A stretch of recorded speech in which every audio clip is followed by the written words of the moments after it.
Hello everyone, you are very warm welcome to our channel love scandal. और guys, आज मैं आपके साथ एक नई स्टोरी लेकर आ रही हूँ। जैसे कि आपने देखा था कि मैंने इस बार यीज़न फीस्ट के लिए एक स्टोरी डाली थी जिसका नाम था हॉन्टेड वैलेंटाइन। तो आज मैं आपके साथ एक स्टॉकर नाम की स्टोरी लेकर आ रही हूँ। हालांकि ये मैं पार्टिसिपेट करने के लिए स्टोरी नहीं बनाई है, लेकिन फिर भी ये एक तरह से मैं यीज़न फीस्ट का पार्ट डालना चाहती हूँ जिसका नाम है स्टॉकर।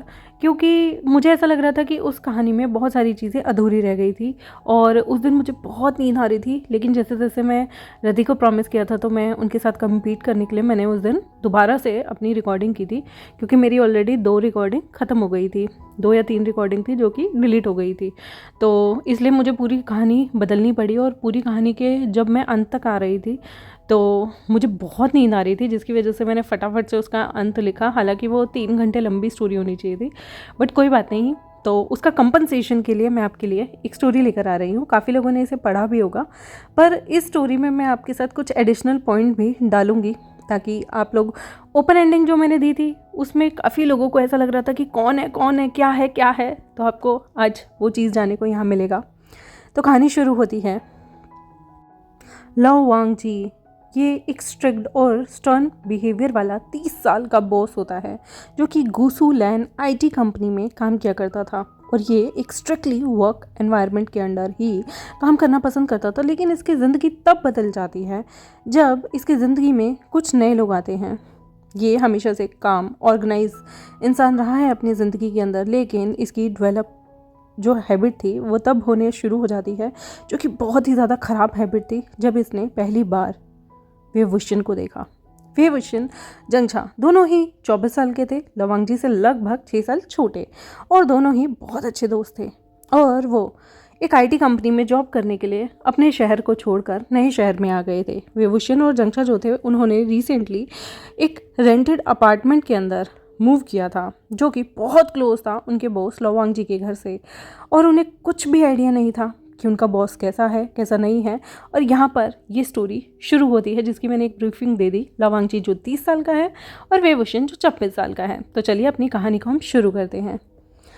एक दिन वेवुशन एक कंपनी में इंटरव्यू देने के लिए गया, जहाँ पर उसका सिलेक्शन हो गया। तो उसने नई सिटी में मूव करने की कोशिश की। नई सिटी में मूव करना इतना आसान नहीं था, पर अचानक से उसे वो कुछ अपार्टमेंट्स को देख रहा था और कुछ मिनट के लिए उसकी एक नज़र फ्लक्चुएट हुई। हालांकि बहुत बड़े बड़े अपार्टमेंट इस सिटी में हुआ करते थे जो कि बहुत महंगे थे, पर अचानक से एक पॉश इलाके की घर उसे बड़े सस्ते दामों पे मिलने लगा। जैसे ही सस्ते दामों पर एक अच्छा बड़ा आलीशान घर मिल रहा था तो तुरंत उसने ब्रोकर को हाँ भर दी थी कि वो इस घर में आने के लिए तैयार है। पर उसने बार बार कंफर्म किया कि आप जो मुझे प्राइस बता रहे हैं उसी पे रेंट मिल रहा है ना, मतलब रेंटेड अपार्टमेंट, या फिर कहूँ कि एक पूरा घर सा मिल रहा है जो कि 1 फ्लोर का है। तो उस ब्रोकर ने कहा, जी हाँ, हम आपको इसलिए दे रहे हैं क्योंकि आप कुसू आईटी कंपनी में काम करते हैं और वहाँ के एम्प्लॉयज़ के लिए यहाँ का रेंट काफ़ी अच्छा है।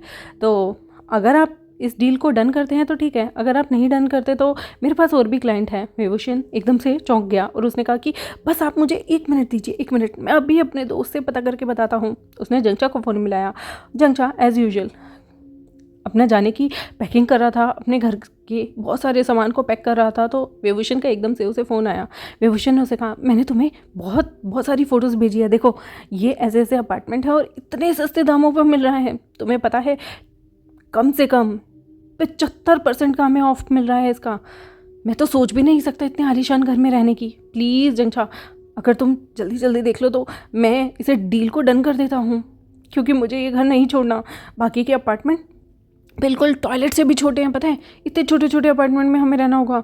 हम कैसे रहेंगे यार, इसमें हमें पर्सनल स्पेस मिल जाएगा, एक आलीशान सा ड्राइंग रूम, 2 रूम सेपरेट, तुम्हारा अलग मेरा अलग, और तुम्हें मुझसे दिक्कत भी नहीं होगी क्योंकि मैं थोड़ा सा कभी कभी मेसी रहता हूँ ना। तो बताओ, और किचन भी बहुत बड़ी है, तुम्हें पता है शेयर्ड किचन भी नहीं है, वरना सारा धूल ना किचन की कमरे में आती है। कुछ भी बनाओ, छोंक लगाओ तो सारी खांसी अंदर आती है, चिमनी होने के बावजूद भी। मुझे ऐसे अपार्टमेंट में नहीं रहना जहाँ बालकनी भी ना हो। देखो ये कितना खूबसूरत लग रहा है। जंगछा ने जैसे ही फ़ोटोज़ को देखी उसे लगा कि कोई छोटा सा अपार्टमेंट होगा जिसे बढ़ा चढ़ा कर वेवुशन बता रहा है। लेकिन जैसे उसने उस अपार्टमेंट को देखा उसकी आंखें एकदम बड़ी बड़ी हो गई। उसने कहा, वाह वेवुशन, तुम्हारी किस्मत मुझे लग रहा है कि बहुत अच्छी हो गई है। जल्दी से डील डन करो बेवकूफ़। ऐसे अपार्टमेंट के लिए तुम्हें मुझे फ़ोन नहीं करना चाहिए बल्कि डील को डन कर देना चाहिए। 75% ऑफ, ओह माय गॉड। अगर हम इसका दुगना किराया भी दें ना तो ऐसी सिटी में इतना बड़ा घर मिलना आसान नहीं है। जल्दी डील को डन करो। और विभूषण एकदम से कहता है बिल्कुल बिल्कुल, थैंक यू सो मच। मुझे लगा कहीं तुम शक करना लग जाओ, तुम ये सोचने लग जाओ कि नहीं नहीं कुछ तो गड़बड़ होगी और तुम मना कर दो। जंजा कहता है पागल हो गए हो क्या, क्या गड़बड़ होगी, और ये तो हमारे बॉस के घर के पास है ना।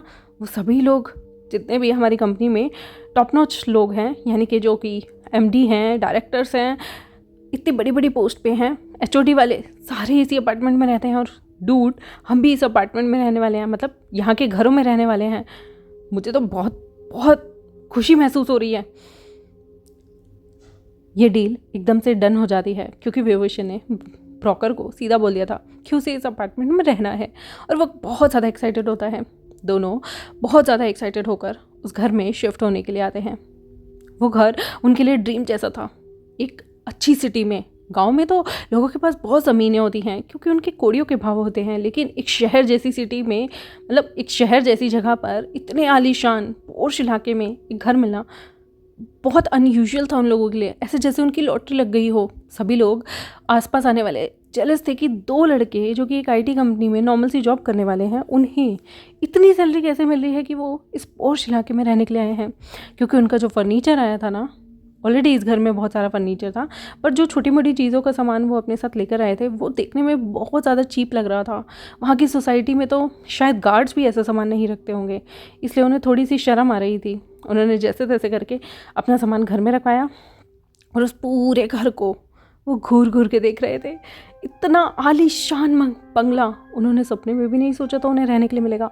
वो घर के हर एक कोने में घूर कर देखते हैं, बहुत खुश होते हैं, एक्साइटेड होते हैं, और दोनों ही अपना अपना रूम चुन लेते हैं।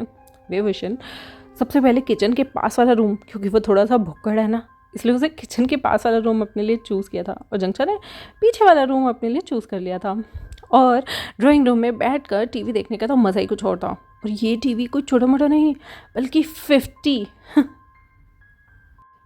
Inch screen, oh my God. और यहाँ का इंटरनेट भी ऐसी स्पीड से चल रहा था जैसे मानो पता नहीं क्या हो रहा हो। ये घर उनके लिए बहुत अच्छा था। दोनों इतने एक्साइटेड थे ना। अभी वो यहाँ शिफ्ट हो रहे थे और उनकी ज्वाइनिंग 2 दिन बाद थी ऑफिस में, लेकिन वो इस घर को ही पूरा देखने में पागल हो चुके थे। ये घर फुली डेकोरेटेड था, फर्निश था। बस 1-2 चीज़ वो अपने लिए अपने साथ लेकर आए थे, जैसे कि कुछ लैंप्स वगैरह वो अपने साथ लेकर आए थे, कुछ अपने शू रैक्स वगैरह अपने साथ लेकर आए हुए थे, और घर से भी जो ऑफिस का हल्का फुल्का सेटअप उन्हें लगाना पड़े वो अपने साथ लेकर आए थे, जहाँ पर वो अपनी फाइल्स रख सकें, क्योंकि ये तो प्रॉपर घर था ना, ये फ्लैट नहीं था। तो विभूषण तो काफ़ी ज़्यादा एक्साइटेड था। पर उन्हें कोई मॉनिटर कर रहा था हिडन कैमरों से, जो कि उन्हें पता भी नहीं था। जब से उन्होंने इस घर में कदम रखा है, कोई इंसान है जो अपने कैमरे से, सीसीटीवी सर्वेलेंस से उनको मॉनिटर कर रहा है। दोनों बेखबर थे, उन्हें तो पता ही नहीं कि कोई इंसान उनकी प्राइवेसी को इन्वेड कर रहा है। सिर्फ बाथरूम्स को छोड़कर हर जगह कैमरा लगा हुआ है, हर जगह से, हर कोने से उन्हें देखा जा रहा है। वो क्या एक्टिविटी कर रहे हैं, कहीं उनके बीच में रिलेशनशिप तो नहीं, क्योंकि ये दुनिया कोई ओमेगा वर्स की दुनिया नहीं बल्कि एक रियलिटी की दुनिया है, जहाँ पर इंसान स्ट्रेट होता है, LGBTQ कम्युनिटी से रिलेट करता है। तो यहाँ पर उन दोनों दोस्तों पर भी निगाहें रखी जा रही थी कि क्या ये सिर्फ दोस्त हैं या फिर दोस्त से बढ़कर हैं, या इनके बीच किसी और तरीके का रिलेशनशिप है। और वो इंसान इन दोनों को इस तरह से सिर्फ दोस्त की तरह देखकर तो खुश होता था, लेकिन जब ये दोनों एक दूसरे को हक करते थे और एक दूसरे को छेड़ते थे, लड़ते थे, उसे जलन होती थी। क्योंकि ये सारी जलन सिर्फ विभूषण के लिए थी। उसके चेहरे को अपने CCTV से देखता हुआ एक इंसान अपने स्क्रीन पर बड़े इतना बड़ा है जैसे कि एक थिएटर होता है, उस होम थिएटर पे उसकी शक्ल को चलाता हुआ वो इंसान उसके चेहरे पर हाथ फेर रहा था और कह रहा था तुम आ गए। और यहाँ से सीन को शिफ्ट किया जाता है। एक दिन लवांगजी आराम से अपने कंपनी के ऑफिस में बैठा हुआ था और वो बहुत सारे पेपर उसके आसपास उलट पुलट हो रहे थे। तभी एक एम्प्लॉय उसके कमरे में आकर कहता है, नॉक करते हुए, सॉरी सर, यहाँ पर 2 नए एम्प्लॉय आए हैं, तो मैं आपको इन्फॉर्म करना चाहता हूँ कि वो अब से हमारे इस ऑफिस में काम करेंगे। वांग जी तभी अपने सिर को उठाता है और अपनी कोल्ड वॉइस में अपनी जितनी भी फाइल्स थी उन्हें अपने हाथों में लेते हुए साइड रखते हुए कहता है, उनके नाम क्या हैं? तभी वो एम्प्लॉय कहता है, वे वुशन और जंगछा, वो दोनों हमारे ऑफिस में नए एम्प्लॉय हैं। लवांग जी थोड़ा सा शॉक्ड होता है कि विभूषण और जंगछा उसके ऑफिस में जब वो पहली बार मिला था तब उन दोनों को देख के उसके चेहरे पर एक शार्प रिएक्शन आया था। विभूषण की वो स्माइल उसके चेहरे के सामने आ जाती है, लेकिन उसकी आंखें अभी भी हिंट कर रही थी कि वो कहीं ना कहीं डीप अफेक्शनेट हो रहा है इससे। लेकिन वहीं जो जंगछा दिखने में ज़्यादा सीरियस और रिस्पॉन्सिबल पर्सन लग रहा था, उसे कोई लेना देना नहीं था अनलेस वो सिर्फ उसके अपॉइंट किए गए एम्प्लॉय का दोस्त है, क्योंकि विभूषण ने अपने इंटरव्यू में साफ कहा था कि वो यहाँ पर अपने दोस्त की खातिर इंटरव्यू देने आया है। तो इसलिए यहाँ पर लवांग जी ने उस वक्त इंटरव्यू के टाइम जंगछा को भी अपॉइंट कर लिया था ताकि उसे विभूषण को जो पहली बार देखकर महसूस हुआ था उस चीज़ को कंटिन्यूटी में रखना था, क्योंकि आज से पहले ऐसा कभी नहीं हुआ कि उसका दिल किसी पे आया हो। विभूषण यहाँ पर स्ट्रॉन्ग चार्म था उसका। लवांग जी जो कि उसके बारे में सुनकर उसके दिल में गुदगुदी सी हो रही थी और वो कहीं ना कहीं अब अपनी अटेंशन को विभूषण की तरफ डाइवर्ट करना चाहता था और इन 2 एम्प्लॉय से मिलने के लिए वो अपनी सारी फाइल्स को साइड रखकर उनसे मिलने के लिए बाहर गया। लवांग जी ने एक स्ट्रिक्ट टोन में, लेकिन उसकी आंखें बार बार विभूषण की तरफ जा रही थी, तब कहा, हेलो, आई एम लवांग जी, मैं इस कंपनी का बॉस हूँ और तुम दोनों आज के बाद मेरे अंडर काम करोगे। तो मैं आपसे पूछना चाहता हूँ कि क्या आप दोनों एक्साइटेड हैं मेरे साथ काम करने के लिए? तभी विभूषण रिप्लाई करता है एक प्यारी सी स्माइल के साथ जो कि उसके दिल को लूट लेती है, हम हमेशा से तैयार हैं अपनी फुल डेडिकेशन आपको देने के लिए और इस कंपनी में काम करने के लिए। उसकी ये स्माइल देखकर वो दिन लवांग जी को याद आता है। यहाँ पर फ्लैशबैक शुरू होता है कुछ दिनों पहले का, जब लवांग जी को इंटरव्यू लेना था विभूषण और जंगछा का, और कंपनी में विभूषण की स्माइल और कॉन्फिडेंस को देखकर वो कहीं ना कहीं इम्प्रेस हो गया था। विभूषण बहुत ज़्यादा कॉन्फिडेंट पर्सन था जो कि बहुत मैच्योर था और बहुत मैच्योरली तरीके से आंसर कर रहा था सारे क्वेश्चंस को इंटरव्यू के दौरान। और उसी वक्त उसकी चालाकी और उसकी प्यारी सी नॉटी हरकतें लवांग जी के दिल को भा जाती हैं। लवांग जी यहाँ पर उससे बिना किसी इमोशंस को दिखाते हुए पूछता है, तुम्हारा एक्सपीरियंस क्या है काम को लेकर, और मैं जानना चाहता हूँ कि तुमने अपनी प्रीवियस कंपनी से क्या सीखा है। विभूषण बड़े ही तरीके से मुस्कुराते हुए जवाब देता है, सर, मैंने बहुत कुछ सीखा है अपनी प्रीवियस कंपनी से, बट मुझे ऐसा लगता है कि जब भी हमारी ज़िंदगी में हम कुछ नया करते हैं तो वहाँ पर हम कुछ बहुत ज़्यादा सीखते हैं और सीखने की कोई उम्र नहीं होती, इसलिए मुझे हर नई चीज़ सीखने के लिए बहुत एक्साइटमेंट रहती है। और लवांग जी जैसे ही उसके इस आंसर को सुनता है ना, वो नोटिस करता है कि इस इंसान के अंदर कितना ज़्यादा कॉन्फिडेंस है जो कि उसकी आंखों में दिखता है, और वो अपने मन में सोचता है ये इंसान ना मेरे लिए फ्यूचर में प्रॉब्लम क्रिएट करेगा, बिकॉज मैं पहले ही इसकी तरफ इतना खींचा जा रहा हूँ, इतना खिंचता जा रहा हूँ कि मुझे नहीं पता कि आगे क्या होगा। पता नहीं क्यों मुझे इस इंसान के बारे में जानने की क्यूरियोसिटी हो रही है। और लवांग जी का जो इंटरव्यू था ना वो विभूषण के साथ, वो इसी तरह से चल रहा था और इस यंग गाय ने कहीं ना कहीं उसकी अटेंशन सीख कर ली थी, इसलिए उसने यहाँ पर विभूषण की काबिलियत के दम पर भी उसे हायर किया। यहाँ तक कि विभूषण ने बेबाक कह दिया था कि वो इस कंपनी में इंटरव्यू अपने दोस्त के लिए आया है, क्योंकि उसका दोस्त को इस कंपनी में काम करना बहुत पसंद है और वो अपने दोस्त के साथ इस कंपनी में काम करना चाहता है। इसलिए लवांग जी ने जंगछा का भी इंटरव्यू लिया था। तो इंटरव्यू में जंगछा ने बहुत इंप्रेसिव आंसर दिए, लेकिन विभूषण से ज़्यादा नहीं, और लवांग जी ने जंगछा को भी जॉब दे दी थी, क्योंकि वो इन दोनों दोस्तों के ज़रिए विभूषण से अपनी दिल की कुछ नज़दीकियाँ बढ़ाना चाहता है, उसे जानना चाहता है, उसके बारे में पल पल हर चीज़ जानना चाहता है। अब कुछ दिन बीत चुके थे। विभूषण और जंगछा IT कंपनी में, गुसुलैन IT कंपनी में एक साथ काम कर रहे थे, और लंच टाइम में वो दोनों साथ ही लंच करने के लिए बाहर जाया करते थे कैंटीन के अंदर। और लंच टाइम के दौरान लवांग जी हमेशा ही अकेले बैठकर खाना खाया करता था और सीक्रेटली वो विभूषण को भी खाते हुए देखता था। उसके सामने जो सर्विलेंस कैमरा जहाँ भी कंपनी में लगा हुआ था, उसकी सारी स्क्रीन CCTV की उसके लैपी पे भी आया करती थी। जंगछा अपने ऑफिस में आ तो गया था, लेकिन जंगछा अब धीरे धीरे इस ऑफिस में आने के बाद वेंचिंग को पसंद करने लगा था, जो कि उनके ऑफिस में ही काम किया करती थी, और इसलिए अब धीमे धीमे उसने लंच पर विभूषण के साथ नहीं बल्कि वेंचिंग के साथ टाइम बिताना शुरू कर दिया। ये तो होता है ना, जब हम नई नई किसी इंसान से मिलते हैं तो हमें उसके साथ समय बिताना होता है और हम अपने दोस्त को कहते हैं प्लीज़ यार तू मान जा, क्योंकि हमें अपने लवर के साथ टाइम बिताना है। देख तू तो सेक्रीफाइस कर लेगा पर लवर नहीं करता, तो प्लीज़ प्लीज़ ऐसे कह के जंक्षा ने भी यहाँ पर विभूषण को मना लिया था। और विभूषण अपने दोस्त के रिलेशनशिप को सपोर्ट ना करे, ऐसा हो सकता है? विभूषण यहाँ पर जंक्षा को फुल जंक्षा के प्यार को सपोर्ट करता है, क्योंकि वेंचिंग उसकी लाइफ का पहला प्यार थी और वो नहीं चाहता था कि उसके दोस्त की जो रिलेशनशिप अभी अभी नया नया चल रहा है वो कहीं किसी भी तरीके से ख़राब हो जाए। तो यहाँ पर वो उन दोनों को लंच करने जाने के लिए प्रेरित करता है। लेकिन अक्सर ऐसा होता है ना कि दोस्त का घर बसाने के बाद हम उजड़ जाते हैं, मतलब हम अकेले पड़ जाते हैं। तो विभूषण के साथ भी यही हुआ।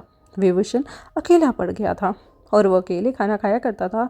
लेकिन ये उसके लिए आपदा वाला विषय होगा, लेकिन इस आपदा को अपॉर्चुनिटी में बदल दिया लवांगची ने, क्योंकि लवांगची को बहुत अजीब लगता था जब वो विभूषण को अकेला खाते हुए देखता था और वो हमेशा उसे एम्प्लॉय के तौर पर अपने कमरे में नहीं बुला सकता था। लेकिन बस वो बहुत सोचता है, हमेशा सोचता है कि वो अकेले क्यों खा रहा है, मेरे साथ क्यों नहीं। तो एक दिन जोश में आकर लवांगची अपने अंदर करेज भरता है और सोच लेता है कि आज वो विभूषण को अपने कैबिन में बुला कर रहेगा। और एकदम से उसने विभूषण को कैबिन में बुलाया और उससे पूछा, क्या तुम अकेले खाना खा रहे हो? जंक्षा क्या तुम्हारे साथ अब खाना नहीं खाता? विभूषण ने एक स्माइल देते हुए कहा कि ये सर, जंक्षा जो है वो गया हुआ है बाहर और वो आजकल बाहर ही खाना खाता है वेंचिंग के साथ, तो ये कोई बहुत बड़ी डील नहीं है मेरे लिए। लवांगची ने अब थोड़ा सा हिचकिचाते हुए कहा, विभूषण मैं भी अकेले खाना खाता हूँ, इसलिए कभी कभी मेरा खाना खाने का मन नहीं होता। क्या तुम मेरे साथ खाना खाना चाहोगे? क्योंकि जब कोई मेरे साथ खाना खाता है ना तो मुझे अच्छा लगता है और भूख भी लगती है, वरना अकेले बैठकर मेरी भूख मर जाती है। थोड़ा सा इमोशनल करते हुए लवांगची ने ये बात बोली और विभूषण ने लवांगची की तरफ स्माइल करते हुए कहा, ओके सर, मुझे कोई दिक्कत नहीं है आपके साथ खाना खाने में। लवांगची बहुत चालाक था, इसलिए उसने विभूषण को कहीं ना कहीं अपनी इमोशनल साइड दिखाकर अपने साथ खाने के लिए मजबूर कर दिया। और जैसे ही अगला दिन हुआ, लवांगची ने विभूषण को अपनी कैबिन में बुलाकर दोनों साथ एक साथ लंच किया करते थे। लवांगची थोड़ा सा रूड हुआ करता था, जानबूझकर पहले विभूषण के लाई हुई हर फाइल को कुछ नुक्स निकालने के बाद दोबारा परफेक्टली काम करने के लिए भेज दिया करता था। और वो हमेशा यही चाहता था कि विभूषण छोटी छोटी चीज़ों की करेक्शन करके बस उसके पास आता रहे। कभी कभी तो वह विभूषण को अपने पास ही बैठकर करेक्शन करने के लिए कह दिया करता था, क्योंकि उसे विभूषण का अपने पास होना, अपने नज़दीक रखना बहुत ज़्यादा अच्छा लगता था। उसके एहसास दिन प्रतिदिन एक ऑब्सेसिव इंसान में बदल रहे थे, पर वो विभूषण के सामने ये सारी चीज़ें नहीं दिखाना चाहता था, इसलिए वो एक कोल्ड बोस बनकर उसके सामने रहता था।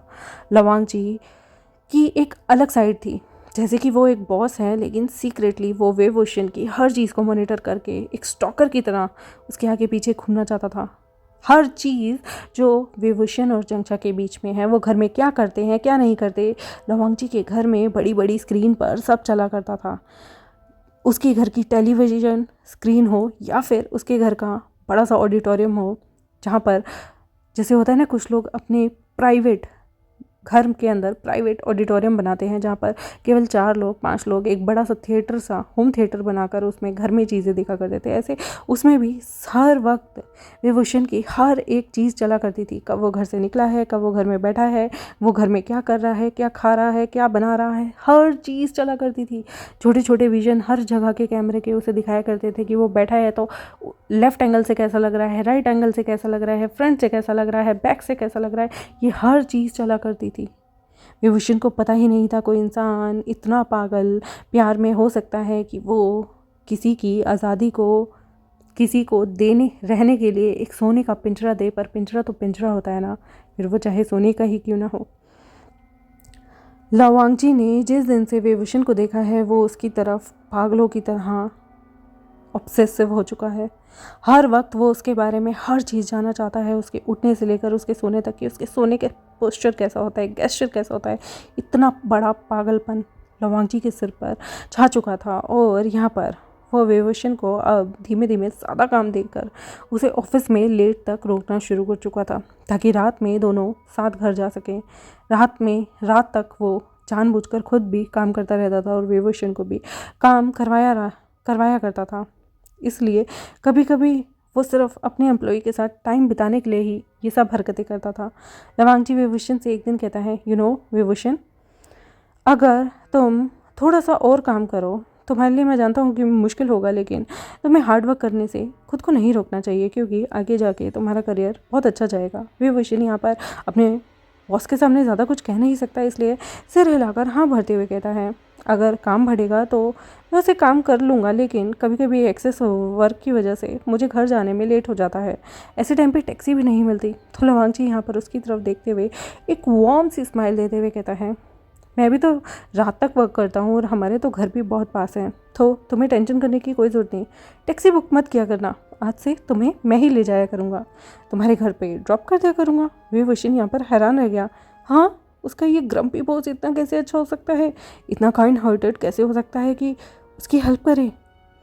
लवांगजी यहाँ पर उसकी इंटेंशन कुछ और थी। वो क्लोजनेस बढ़ाना चाहता था विभूषण के साथ, इसलिए वो कहीं ना कहीं कोई ना कोई बहाना ढूंढता रहता था विभूषण के और नज़दीक जाने का। लेकिन विभूषण को तो ऐसा लगता था जैसे उसके बॉस सिर्फ ये इतने अच्छे और दयालु व्यक्ति हैं कि उसके लिए कुछ भी करने को तैयार हैं। लवांगजी धीरे धीरे विभूषण के चाम से बिल्कुल पगला सा ही गया था। उसे मीठी मीठी बातें करता था, उसकी तरफ देखता रहता था, और अब तो ये भी हो गया था कि कभी कभी विभूषण बेचारा काम कर करके इतना थक जाता था कि लवांगजी उसे कभी डिनर के लिए बाहर चलने के लिए पूछा करता था, और वो मना भी नहीं करता था, क्योंकि उसे ऐसा लगता था कि घर जाके कौन खाना बनाएगा, क्यों बनाएगा। वो थक चुका है और उसके वो एग्जॉशन फील होती थी, इसलिए वो सोचता था कि बाहर जाकर बॉस के साथ डिनर करना इतना बुरा आइडिया भी नहीं। लेकिन उसे नहीं पता था कि बॉस तो ये सब कुछ सिर्फ उसके लिए कर रहा है, उससे नज़दीकी बढ़ाने के लिए, उसके पास आने के लिए। क्या चल रहा है आखिर लवांगजी के दिमाग में। कुछ हफ्तों से लवांगजी और विभूषण के बीच का जो रिलेशनशिप था वो नॉर्मल चलने लग गया था, और ऑफिस में लवांगजी के मन में धीरे धीरे बहुत सारी फीलिंग एकदम से बढ़ना शुरू हो गई थी। तभी वहाँ पर एक मास्क पहना हुआ इंसान आता है, जो कि आज सर्विलेंस की चेकिंग के लिए आया हुआ था। वो वांगजी ने यहाँ पर उस इंसान को बुलाया था ताकि वो सारी सीसीटीवी और बाकी सबकी सर्विलेंस और बाकी सबकी सर्विस भी कर दे। और धीमे से वो इंसान सब कुछ करने के बाद वापस से चला भी गया था, और वो घंटों तक काम कर रहा था, यहाँ तक कि उसका एक बार टक्कर भी विभूषण से हो जाती है। पर विभूषण उसका चेहरा नहीं देख पाया था, और वो मास्क लगा हुआ इंसान यहाँ से काम कर कर आराम से चला गया था। हाँ, लवांगजी ने कभी नहीं सोचा था कि कोई इंसान उसकी ज़िंदगी में आएगा और उसकी एक मुस्कुराहट से उसकी ज़िंदगी बदल जाएगी। यहाँ पर कॉन्फिडेंस, उसका वो नोटी चीज़ें उसके दिल को इफ़ेक्ट करना शुरू कर चुकी थी। विभूषण की अंदर जो आत्मविश्वास था उसे देखकर कहीं लवांगजी उस पर फिदा होता रहता था। उसे डर था कि अगर वो अपनी भावनाओं को अपने एम्प्लॉय को दिखाएगा तो क्या होगा। लवांगजी बहुत स्ट्रिक्ट और सीरियस पर्सन था, ऑफिस के अंदर मैनेज करता था अपनी रेपुटेशन को, मेंटेन करता था अपनी इमेज को, लेकिन वो घर पर एकदम डिफरेंट था, एक स्टॉकर की तरह। उसकी आंखें हमेशा विभूषण की तरफ रहती थी, वो उसे बड़े नज़दीक से उसके आसपास क्या हो रहा है सब कुछ देखा करता था। यहाँ तक कि अपनी गाड़ी में बैठ कर भी उसे कभी कभी मॉनिटर किया करता था, स्पेशली जब वो जंगचा के साथ होता था, क्योंकि वो अपने वन साइड लव को किसी और के साथ देखकर बिल्कुल खुश नहीं होता था। जैसे कि हम जानते हैं कि संडे के दिन जंगचा और विभूषण ग्रोसरी स्टोर पर जाया करते थे, अपने घर के लिए कुछ ना कुछ खरीदा करते थे, क्योंकि ऐसा उन दोनों को साथ देखना लवांगजी को बिल्कुल पसंद नहीं आता था। इसलिए वो ग्रोसरी स्टोर में भी अपने रूप को चेंज करके, अपने भेस को बदल कर, मास्क लगाकर इधर उधर घूमा करता था, और हुडी पहन के रखता था, उसके साथ साथ टोपी भी, ताकि कोई भी उसके बारे में कुछ पहचान ना पाए। उसके पागलपन की इंतहा हो गई थी, और इस तरह से किसी को स्टॉक करना कोई अच्छी बात नहीं होती, ये बात वो भी जानता था। ज़िंदगी में पहली बार लवांगजी को इतनी स्ट्रॉन्ग अट्रैक्शन हुई है ना विभूषण से कि वो उसे दिल खोल कर चाहता है, लेकिन वो डरता भी है कि वो इस बारे में पकड़ा ना जाए। एक शाम को लवांगजी अपनी गाड़ी में बैठा हुआ था और देख रहा था विभूषण और जंगचा कुछ खाने के लिए बाहर जा रहे थे, जैसे कि होता है ना ऑफिस में शाम का खाने का समय। और उसे इतनी जलन हो रही थी उन दोनों को साथ देखकर, जबकि वो जानता है कि जंगचा की लाइफ में ऑलरेडी वेंजिंग है विभूषण और जंगचा के बीच कुछ भी नहीं है, पर उसे विभूषण अपने लिए पूरा चाहिए था, मतलब पूरा। उसकी हंसी, उसका दुख, उसका रोना, उसका उसका हर एक्सप्रेशन सिर्फ लवांगची के लिए होना चाहिए। और लवांगची जो है वो यहाँ पर उन दो को दूर से देख रहा था और फिर खुद से धीरे धीरे कहता है, आज रात विभूषण, आज तुम लेट नाइट काम करोगे, लेकिन मुझे तुम्हें आज अपनी भावनाओं को व्यक्त करना ही होगा तुम्हारे सामने, क्योंकि मैं अब एक्शन लेना चाहता हूँ, क्योंकि मैं तुम्हें दूसरों के साथ नहीं देख सकता। मैं तुम्हें अपनी ज़िंदगी में एक लाइफ पार्टनर के तौर पर देखता हूँ और आज मैं तुमसे कन्फेस करना चाहता हूँ अपनी फीलिंग्स को लेकर, क्योंकि लवंगची जानता था कि ये परफेक्ट अपॉर्चुनिटी है उसके लिए। विभूषण आज अकेला होगा तो उसे अपनी भावनाओं को बताना होगा। उसके माइंड में कितना ऑब्सेशन है, कितना प्यार है इस एम्प्लॉय के लिए, जो कि दिन प्रतिदिन उसके पागलपन में बदला जा रहा है। जंगछा विभूषण जब ऑफिस में वापस आए तो लवंगची ने विभूषण को अपने कैबिन में बुलाया और कहा, विभूषण, क्या आज हम कहीं रात में डिनर के लिए जा सकते हैं? विभूषण उसको बोलता है कि फिर से, वैसे मेरा आंसर हमेशा की तरह सेम होगा, हम आज कहाँ जा रहे हैं? तो उसने कहा कि हम कुछ जापानीज़ खाना खाने जाएंगे। हाँ, तुम जानते हो ना, मैं अकेले खाना नहीं खा सकता, मेरी भूख मर जाती है। लवांगची को ऐसे बोलते हुए देखकर विभूषण उसकी तरफ देख रहा था और वो कहता है कि चलो ना जापानीज़ फूड खाने चलेंगे, तुम्हें भी तो पसंद होगा ना। तभी विभूषण कहता है, अगेन वैसे आप मुझे डिनर के नाम पर हमेशा बुलाते ही रहते हैं, किसी भी बहाने से हो अब मुझे डिनर पे बाहर ले जाते हैं। लवांगची धीरे से कहता है, क्योंकि तुम बहुत अच्छा काम करते हो और मैं चाहता हूँ कि तुम अच्छा खाना खाओ, जिसके बाद तुम हेल्दी हो जाओ और उसके बाद तुम कंपनी को प्राउड फील कराओ, इसलिए तो मैं तुम्हें हमेशा अच्छे अच्छे डिनर पे अच्छे अच्छे खाना खाने के लिए लेकर जाता हूँ। उनकी ये छोटी सी कन्वर्सेशन थी जहाँ पर वांगची बात को पलट देता है बड़ी ही चालाकी से और विभूषण कहता है, अगर ऐसा है तो कोई दिक्कत नहीं, मैं आपके साथ बाहर खाने चलूँगा, वैसे भी पैसे आप दे रहे हैं। और हाँ, मुझे बहुत ज़्यादा ऑफिस का काम करना पड़ता है, उसके बाद घर जाने के बाद मेरे अंदर बिल्कुल हिम्मत नहीं होती खाना पकाने की, तो अगर आप मुझे ट्रिब्यूट दे रहे हैं तो मुझे कोई दिक्कत नहीं, और आप मुझे पार्टी दे रहे हैं तो मैं तो एवर रेडी रहता हूँ पार्टी लेने के लिए, तो ठीक है चलते हैं। उन दोनों की शॉर्ट कन्वर्सेशन थी, लेकिन लवांगची के लिए ये एक मौका था। वो अब अपनी फीलिंग्स को, अपने अंदर इस अट्रैक्शन को, इस ऑब्सेशन को, इस पॉसेसिवनेस को छुपा कर नहीं रखना चाहता और धीरे धीरे कभी ना कभी तो वो सामने आ ही जाएगी। इसलिए वो डिनर के नाम पर आज अपनी भावनाओं को व्यक्त करना चाहता है और वो एक्सप्रेस भी करता है डिनर पे विभूषण के सामने अपनी फीलिंग को क्योंकि वो चाहता है कि एक बार विभूषण उसे चांस दे। और विभूषण को लगता है कि वाओ, उसके बॉस तो कितने अच्छे हैं ना, उसका कितना ख्याल रखते हैं, लंच भी साथ करते हैं, डिनर पे भी साथ करते हैं, बाहर भी खिलाने लेके जाते हैं। वाओ, हाँ थोड़े से रूड हैं, अकड़ू हैं, पर कितने अच्छे हैं। इसलिए वो अपने बॉस को हाँ कह देता है। हालांकि ये एक गे रिलेशनशिप था, उन्हें डर भी लगता था कि सोसाइटी क्या सोचेगी, लेकिन फिर भी वो सीक्रेटली एक दूसरे को डेट के लिए हाँ भर देते हैं। और अब धीरे धीरे दोनों ने एक दूसरे के साथ समय बिताना शुरू कर दिया था। विभूषण को क्लैरिटी नहीं थी उसकी लव फीलिंग्स के बारे में और वो अपनी डेट्स को सिंपल ही चाहता था, जैसे एक दोस्त की तरह हम घूमने जाते हैं, बस वो उसी दोस्त की तरह लवांगची के साथ घूमने जाया करता था, क्योंकि उसे ऑफिस के एम्प्लॉय के सामने कुछ भी शर्मिंदगी महसूस नहीं करनी, क्योंकि वो सेम ऑफिस में काम करता है। अपने ही बॉस को पटा लिया, इस तरह के रूमर्स अच्छे नहीं लगते।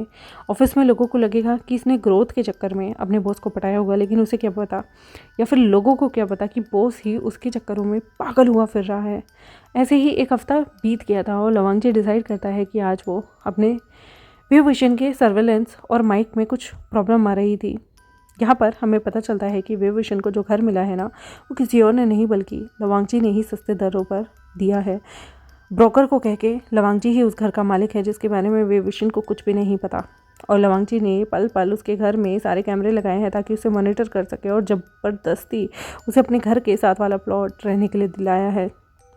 घर रहने के लिए दिलाया था। लवांगची ने जब देखता है कि उसे विभूषण और जंगछा की कुछ बातें कुछ दिनों से समझ नहीं आ रही थी, तो उसने एक वही सर्विलेंस वाला जो कि ऑफिस में भी आया था, उसी इंसान को जिसने काले कपड़े पहने हुए थे, टोपी लगाई हुई थी, उसे विभूषण के घर भेजा ताकि वो विभूषण के घर के सारे माइक को और कैमरेज को भी थोड़ा सा चेंज कर सके जिनमें ख़राबी आ रही है, क्योंकि बारिशों के दिन हो गए थे और बारिशों के दिनों में अक्सर ऐसी खराबियाँ आती रहती थी।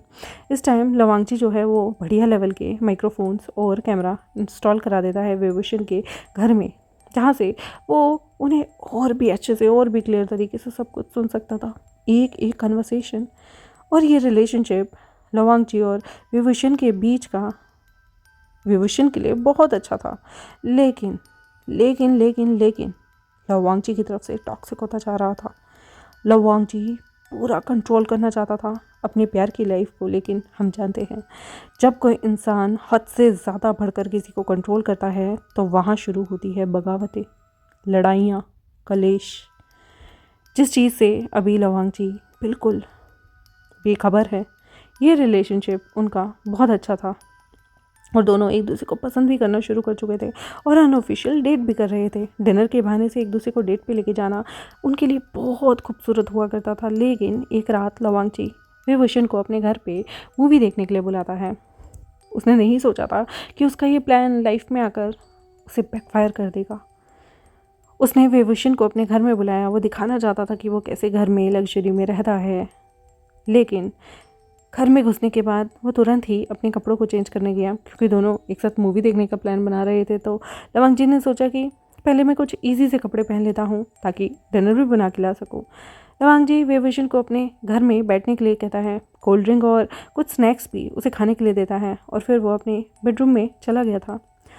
यहाँ पर विभूषण बैठा बैठा बहुत ज़्यादा बोर हो रहा था और सडनली उसने लवांगची के टीवी को ऑन कर दिया और जैसे ही उसने टीवी को ऑन किया उसकी आंखें बिल्कुल फट कर बड़ी हो गई थी, जैसे उसने भूत देख लिया हो। यहाँ पर फुटेज थी उसके अपने घर की जो कि चल रही थी। उसके घर में हर एक कोने से फुटेज छोटी छोटी करके यह टीवी स्क्रीन पे कम से कम 12 से 18 इमेजेस थी, जहाँ पर हर कैमरा से उनकी किचन, उनका ड्राइंग रूम, उनका बेडरूम दिख रहा था, सिवाय टॉयलेट के हर जगह की इमेज उसे सामने दिखाई दे रही थी। और वो स्ट्रेंज एक्सप्रेशन के साथ एकदम से भौचक्का रह गया और खड़ा हुआ।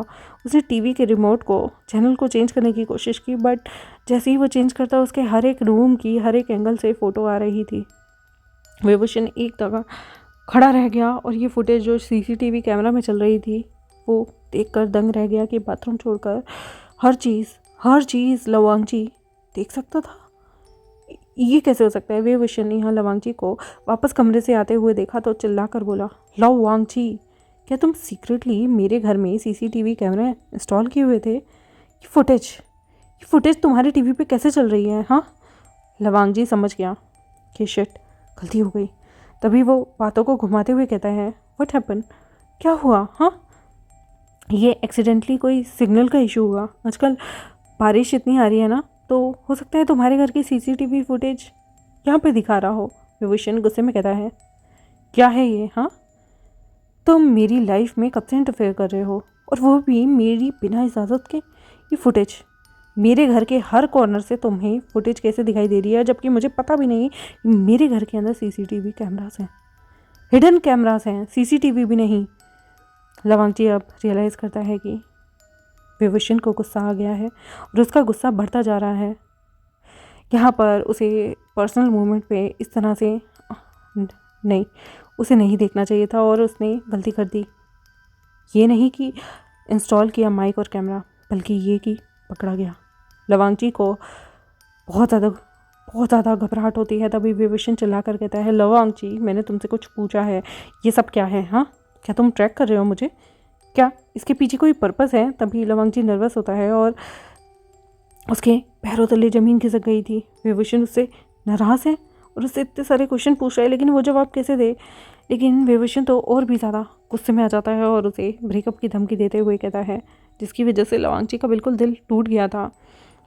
विभूषण ने उसकी तरफ गुस्से में देखते हुए फुटेज चल रही थी जो टेलीविज़न पे, उस पर उंगली करते हुए कहा, तुम जानते हो ये बहुत बड़ा क्राइम है, मैं तुम्हें जेल भी भेज सकता हूँ मेरी प्रीवेसी इन्वेड करने के चक्कर में, और आज के बाद हमारे बीच कोई रिलेशनशिप नहीं रहेगा। मैं तुमसे ब्रेकअप कर रहा हूँ, मैं हमारे रिश्ते को तोड़ रहा हूँ। लवांगची की धीमी सी आवाज़ निकलती है, लेकिन उसकी आवाज़ में बहुत ज़्यादा सच्चाई और ट्रुथ नज़र आ रहा था, पेन था। वो कहता है, विभूषण, मैं तुम्हें बहुत पसंद करता हूँ, तुम मुझ पे गुस्सा कैसे हो सकते हो?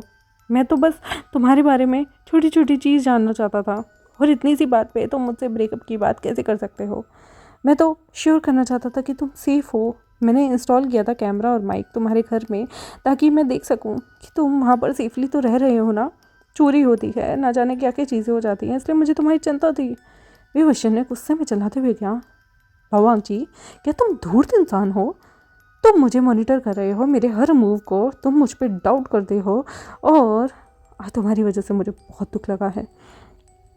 मैं इस रिलेशनशिप को और आगे फालतू में नहीं बढ़ाना चाहता, समझ में आया तुम्हें?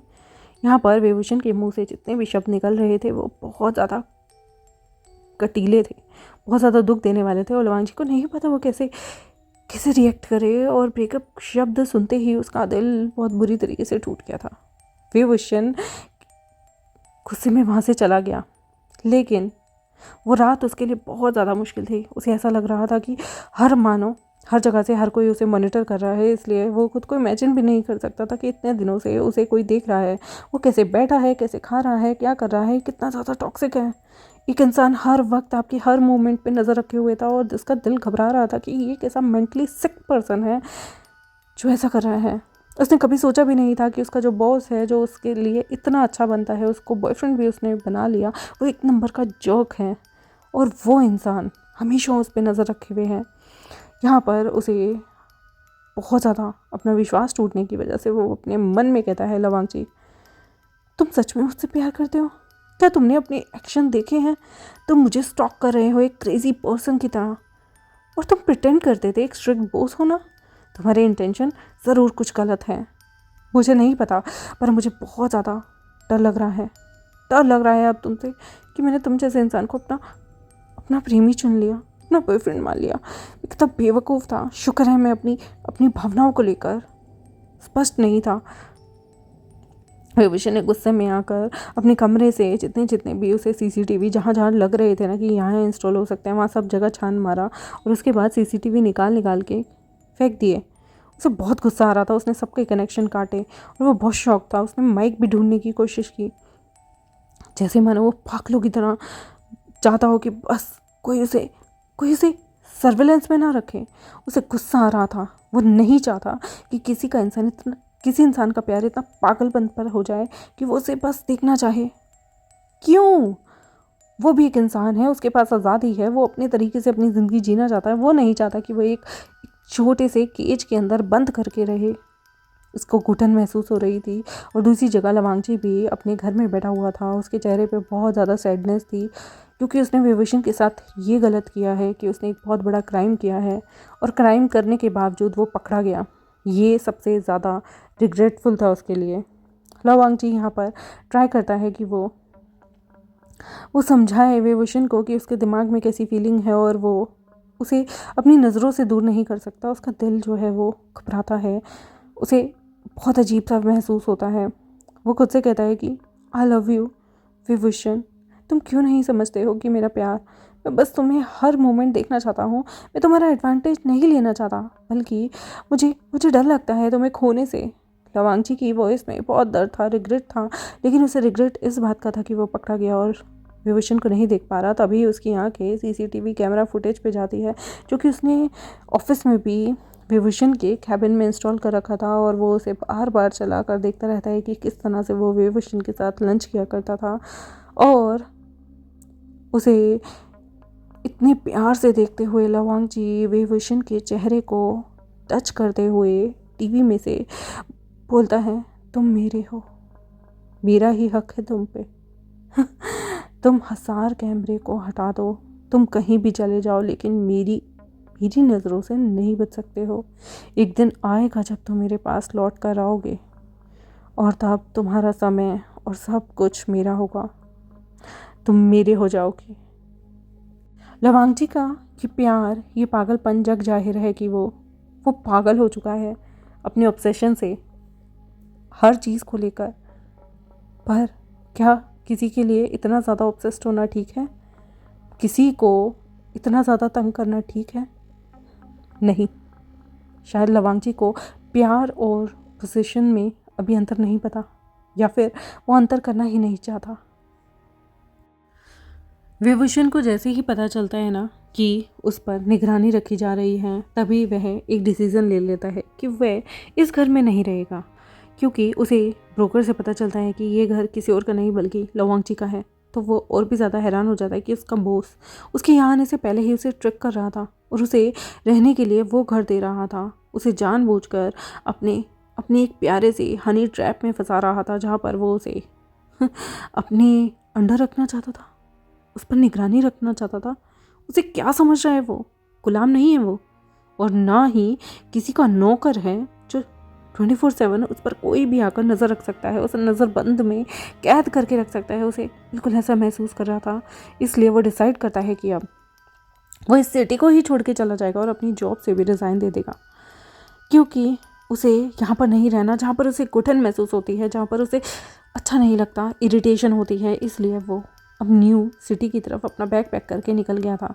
और जब उसने जंगछा को भी ये चीज़ बताई तो जंगछा भी उसके साथ अपनी नौकरी को छोड़कर वहाँ से चला गया था। दोनों अब अलग अलग सिटी में चले गए थे। विभूषण यहाँ पर एक छोटी सी कंपनी में काम करना शुरू कर चुका था, जहाँ पर किराए पे जाना उसको थोड़ा सा भारी पड़ा था, क्योंकि बाकी जगह का किराया थोड़ा सा महंगा था। ऑब्वियस सी बात है, उसे 75% डिस्काउंट मिला था। उसे एक बढ़िया सी कंपनी में जॉब मिल गई थी, घूसू लैन IT कंपनी। कोई छोटी मोटी नहीं थी, लेकिन यहाँ जब उसे एक छोटी सी जॉब करनी पड़ रही है तो उसके लिए बहुत ज़्यादा डिफ़िकल्ट हो जाता है अपने घर के एक्सपेंस को चलाना। एक दिन विभूषण यहाँ पर अपने न्यू अपार्टमेंट में बैठा हुआ बहुत ज़्यादा बोर हो रहा था, तब उसे एकदम से एक स्ट्रेंजर का कॉल रिसीव होता है। और जैसे ही वो उस कॉल को उठाता है, तभी यहाँ पर दूसरी ओर से लवांगची कहता है, हेलो विभूषण। विभूषण गुस्से में कहता है, तुम्हारी हिम्मत कैसे है मुझे फ़ोन करने की? हाँ, मैंने तुमसे ब्रेकअप कर दिया है ना, तुम्हें मुझे फ़ोन नहीं करना चाहिए, और मैं अपनी ज़िंदगी में आगे बढ़ गया हूँ, तो प्लीज़ मेरी ज़िंदगी में दखल अंदाजी करना बंद कर दो। लवांगची यहाँ पर बड़ी ही सैड टोन में कहता है, मैं जानता हूँ कि मैं बस इतना बताना चाहता हूँ कि मुझे अपनी गलती रियलाइज़ हो गई है। मैं सच में तुमसे प्यार करता हूँ, और क्या तुम मुझे एक चांस नहीं दे सकते? इस वक्त मैं तुम्हें निराश नहीं करूँगा। विभूषण यहाँ पर फ़ोन काट देता है और अपना सिर पकड़ के बैठ जाता है और धीरे से कहता है, मुझे तो तुम्हारी आवाज़ ही नहीं सुननी। हाँ, तुम्हें किसी की कोई परवाह नहीं, और मुझे भी आज के बाद तुम्हारी कोई परवाह नहीं। लवांगची, तुम्हारी वजह से मैं न्यू सिटी में आया हूँ, मुझे इतना कमाने का मौका भी नहीं मिल रहा है, और तुम्हारी ही वजह से मैं दोबारा से ट्रबल नहीं चाहता। हाँ, मैं तो अपने घर के खर्चे तक नहीं निभा पा रहा हूँ। हाँ, तुम मेरी ज़िंदगी की एक ट्रबल बनकर रह गए हो। गुस्से में वो ऐसे बोलता है और उसके दिल को बहुत अजीब सा दर्द महसूस होता है। वो कितने बड़े मेस में आ गया है ना। वो तो लवांगची के पास वापस भी नहीं जाना चाहता किसी भी कीमत पर, क्योंकि इसकी ज़िंदगी को कॉम्प्लिकेटेड बना दिया है इस शख्स ने। थोड़ा समय बीतता है। विभूषण यहाँ पर अपनी चाइल्डहुड फ्रेंड लुओ चिंगियान से मिलता है। इस सिटी में वो रहा करती थी और फ्रिक्वेंटली वो दोनों एक दूसरे से मिलना शुरू हो गए थे, क्योंकि वो बचपन से एक दूसरे को जानते थे। विभूषण यहाँ पर लिu चिंगियान को बहुत पसंद करने लगा था। उसने डिसाइड किया कि अब उसकी शादी की उम्र हो रही है, तो क्यों ना वो अपनी चाइल्डहुड फ्रेंड से ही शादी कर ले, क्योंकि उसका फ्यूचर कुछ भी लवांगची के साथ तो नहीं था।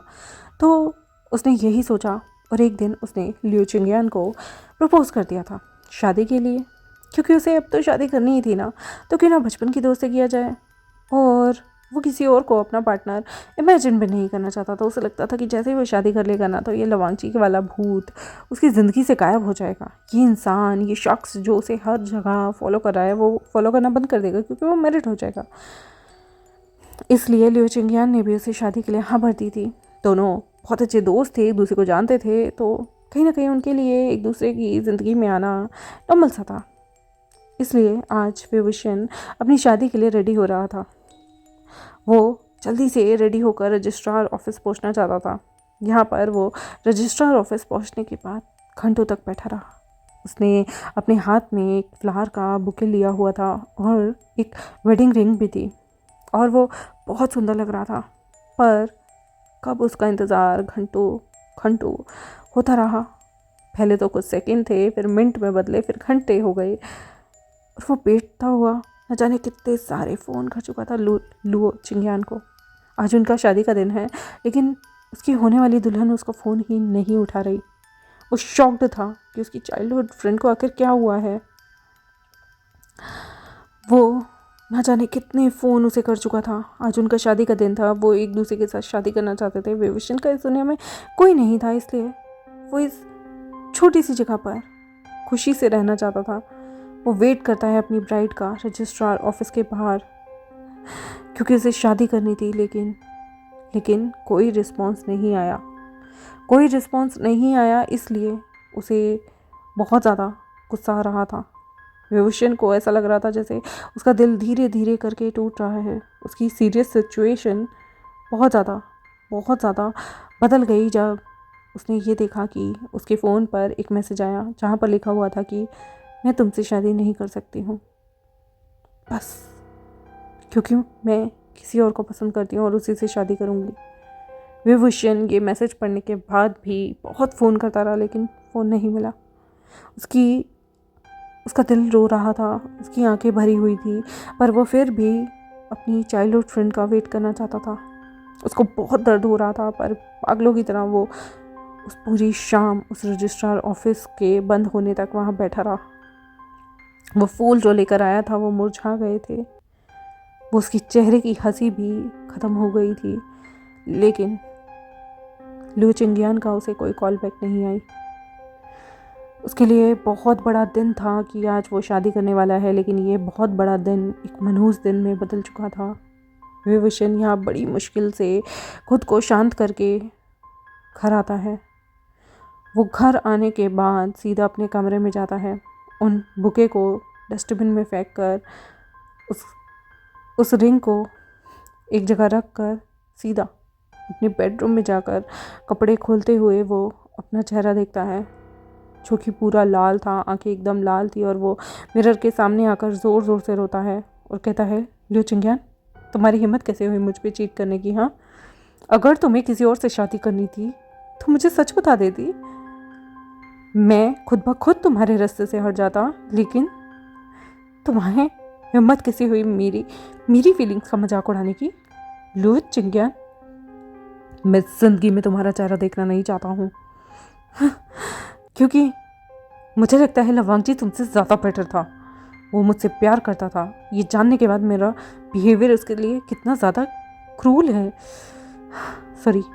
है। लेकिन तुम धोखेबाज गद्दार कहीं की, तुम्हें तो मैं दोस्त भी नहीं मानता हूँ। विभूषण बहुत ज़्यादा दुखी था, और तब वो बहुत टूटा हुआ था कि अचानक उसके फ़ोन पे एक कॉल आई, और जैसे ही उसने फ़ोन को पिक किया, दूसरे पर्सन ने सामने से कहा, विभूषण तुम ठीक हो? मुझे पता है इस वक्त तुम कैसी फील कर रहे हो, क्योंकि जैसा तुम इस वक्त महसूस कर रहा हो वैसा मैं भी महसूस करता हूँ। मैं जानता हूँ ये कितना ज़्यादा दुखद है, बर्दाश्त के भी काबिल नहीं है। विभूषण ने गुस्से में रिप्लाई किया, तुम्हें मेरी ज़िंदगी में इंटरफेयर करने की कोई ज़रूरत नहीं।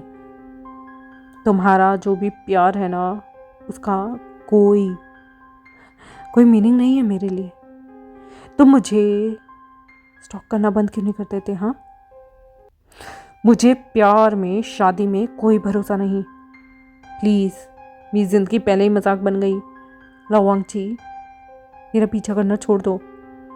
विभूषण ने गुस्से में आकर जोर से रोना शुरू कर दिया था, क्योंकि उसे रियलाइज़ हो रहा था कि लवांगजी चाहे कैसा भी है, उसे ट्रू लव तो करता है, पर उसने जिस लुओ चिंग्यान को अपने लिए शादी के लिए चुना, वो तो और भी ज़्यादा घटिया निकली।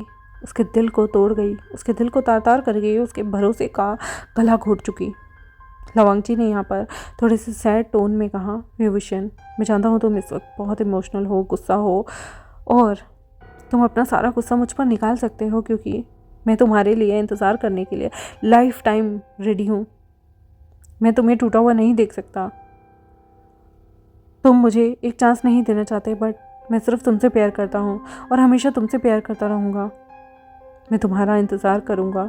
तुम मुझे 1000 ताने मारो मेरी गलतियों के लिए, लेकिन मैं तुमसे दूर कभी नहीं जाऊंगा क्योंकि मैं तुमसे सच्चा प्यार करता हूँ। और विभूषण ये सुनने के बाद और टूट गया, क्योंकि जिस इंसान से वो दूरी बना के रख रहा था और जिस इंसान को वो अपनी ज़िंदगी में शादी करके लाना चाहता था, वो दोनों ही ऑपोजिट निकले। ये जिससे वो दूरी बना रहा है, वो इसके पास आना चाहता है, इसे पाने के लिए कुछ भी करना चाहता है। और जिससे वो शादी कर रहा था, उस इंसान ने उसे शादी के हॉल के सामने लाकर खड़ा कर दिया और छोड़ दिया, जैसे उसकी भावनाओं की कोई कद्र ही नहीं।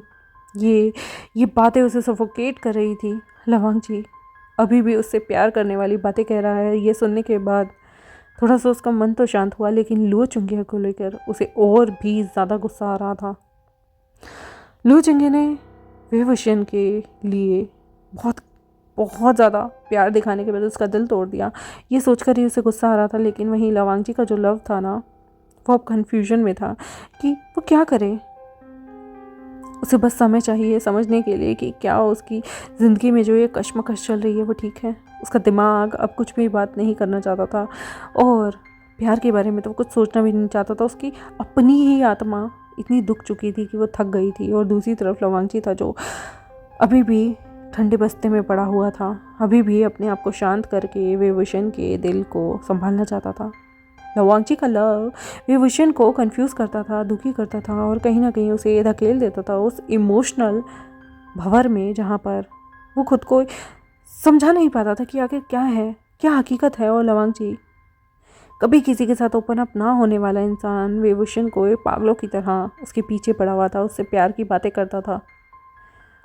लवांगची यहाँ पर सोचता है कि उसे विभूषण को क्या इस सिचुएशन में डालना चाहिए। क्या वो उससे सच में प्यार करता है या फिर सिर्फ ये धोखा है जो कि एक सपने जैसा है और एक दिन जाकर आगे टूट जाएगा। लेकिन एक दिन लवांगची को रियलाइज़ हुआ कि उसे विभूषण से अपनी फीलिंग को कन्फेस करना होगा। उसे रियलाइज़ हुआ कि उसकी गलती है और उसे अपनी गलतियों को ठीक करना होगा। विभूषण उस दिन अपने अपार्टमेंट में बैठा हुआ था, तभी उसके अपार्टमेंट की डोर बेल बजी। वो कंफ्यूज था कि आखिर उससे मिलने कौन आया होगा, लेकिन कुछ ज़्यादा ना सोचते हुए वो सीधा दरवाजे को खोलने गया जहाँ पर लवांगची था। लवांगची ने उसकी आंखें सूजी हुई थी, उसकी तरफ देखते हुए बड़े ही लो वॉइस में कहा, क्या तुम मुझसे एक मोमेंट के लिए बात करना चाहोगे? विभूषण ने दरवाजे को खोला और कहा, तुम फिर से शुरू हो गए ना। विभूषण अपने गुस्से को हाइड करना चाहता था, अपने दर्द को हाइड करना चाहता था, क्योंकि वो लवांगची की बातों को सुनने के लिए तैयार था, पर प्रिटेंड करना चाहता था कि वो नहीं सुनना चाहता। लवांगची अंदर आता है, रुकता है और अपनी आंखों को नीचे करके कहता है, मैं जानता हूँ कि मैंने तुम्हारे साथ गलत किया, पर मैं तुम्हें एक चीज़ बताना चाहता हूँ विभूषण, कि मैं तुमसे बहुत प्यार करता हूँ और मुझे रियलाइज़ हुआ है कि मेरी ज़िंदगी तुम्हारे बिना अधूरी है। विभूषण ने सब कुछ जानते हुए भी रिप्लाई किया, लवांगची तुम मुझसे प्यार नहीं करते हो, तुम्हें सिर्फ अपना प्यार मुझ पर थोपना है, तुम्हें अपने डिज़ायर मुझ पर थोपने हैं। मैंने तुम पे विश्वास किया था, पर तुमने मुझे फिर से धोखा दिया था। लवांगची ने अपोलोजाइज़ करते हुए कहा, मैं जानता हूँ मैं गिल्टी हूँ, मुझे दुख है मेरी एक्शंस के लिए, और मैं जानता हूँ तुम मुझसे नफ़रत करते हो, बट मेरा प्यार तुम्हारे लिए सच्चा है और मैं तुम्हें हर्ट करने के लिए तुमसे माफ़ी मांगने को भी तैयार हूँ। विभूषण यहाँ पर उसके वर्ड्स पे अटेंशन देता है और अपने माइंड में पूछता है कि क्या मुझे लवांगची की ज़िंदगी में वापस जाना चाहिए, क्या उसे अपनी ज़िंदगी में वापस लाना चाहिए, क्या ये रिलेशनशिप आगे बढ़ाना चाहिए, क्या ये पर्सन जो मुझे पहले भी हर्ट कर चुका है इसे एक चांस देना चाहिए, पर क्या ये मेरा महज सपना बन के रह जाएगा। विभूषण यहाँ डिसाइड करता है कि उसे कुछ समय चाहिए, तो वो लवांगची से कहता है, तुम्हारा हो गया, मैंने तुम्हें बहुत टाइम दे दिया, मैं तुम्हारे मुँह से कुछ नहीं सुनना चाहता, इसलिए अच्छा होगा कि फ़िलहाल के लिए तुम अपने घर जाओ। लवांगची यहाँ सॉफ्टली टोन में कहता है, मैं समझता हूँ तुम्हारी फीलिंग्स को और मैं चाहता हूँ कि तुम अपना टाइम लो, क्योंकि मैं तुम्हें फोर्स करना नहीं चाहता हूँ। लवांगची के अंदर बहुत ज़्यादा पेन चल रहा था और प्रोबेबली वो भूलना नहीं चाहता था। उसकी फीलिंग्स विभूषण को लेकर हर्ट कर रही थी और कुछ दिनों के बाद विभूषण डिसाइड करता है कि वो अपनी लाइफ को बदलेगा। वो नई जॉब ढूंढता है। उसकी लाइफ में बहुत सारी प्रॉब्लम पहले ही चल रही थी, लेकिन उसे एक और शौक लगता है। विभूषण नोटिस करता है कि उसकी न्यू कंपनी जहाँ पर वो काम कर रहा है वहाँ पर सेम CCTV कैमरा मिले। और उसे एकदम से लवांगची की याद आ गई और उसे ऐसा लगा कि जैसे लवांगची उसके आसपास घूम रहा है, क्योंकि एक काले रंग के कपड़ों में हुड पहना हुआ इंसान उसके पास से गुजरा।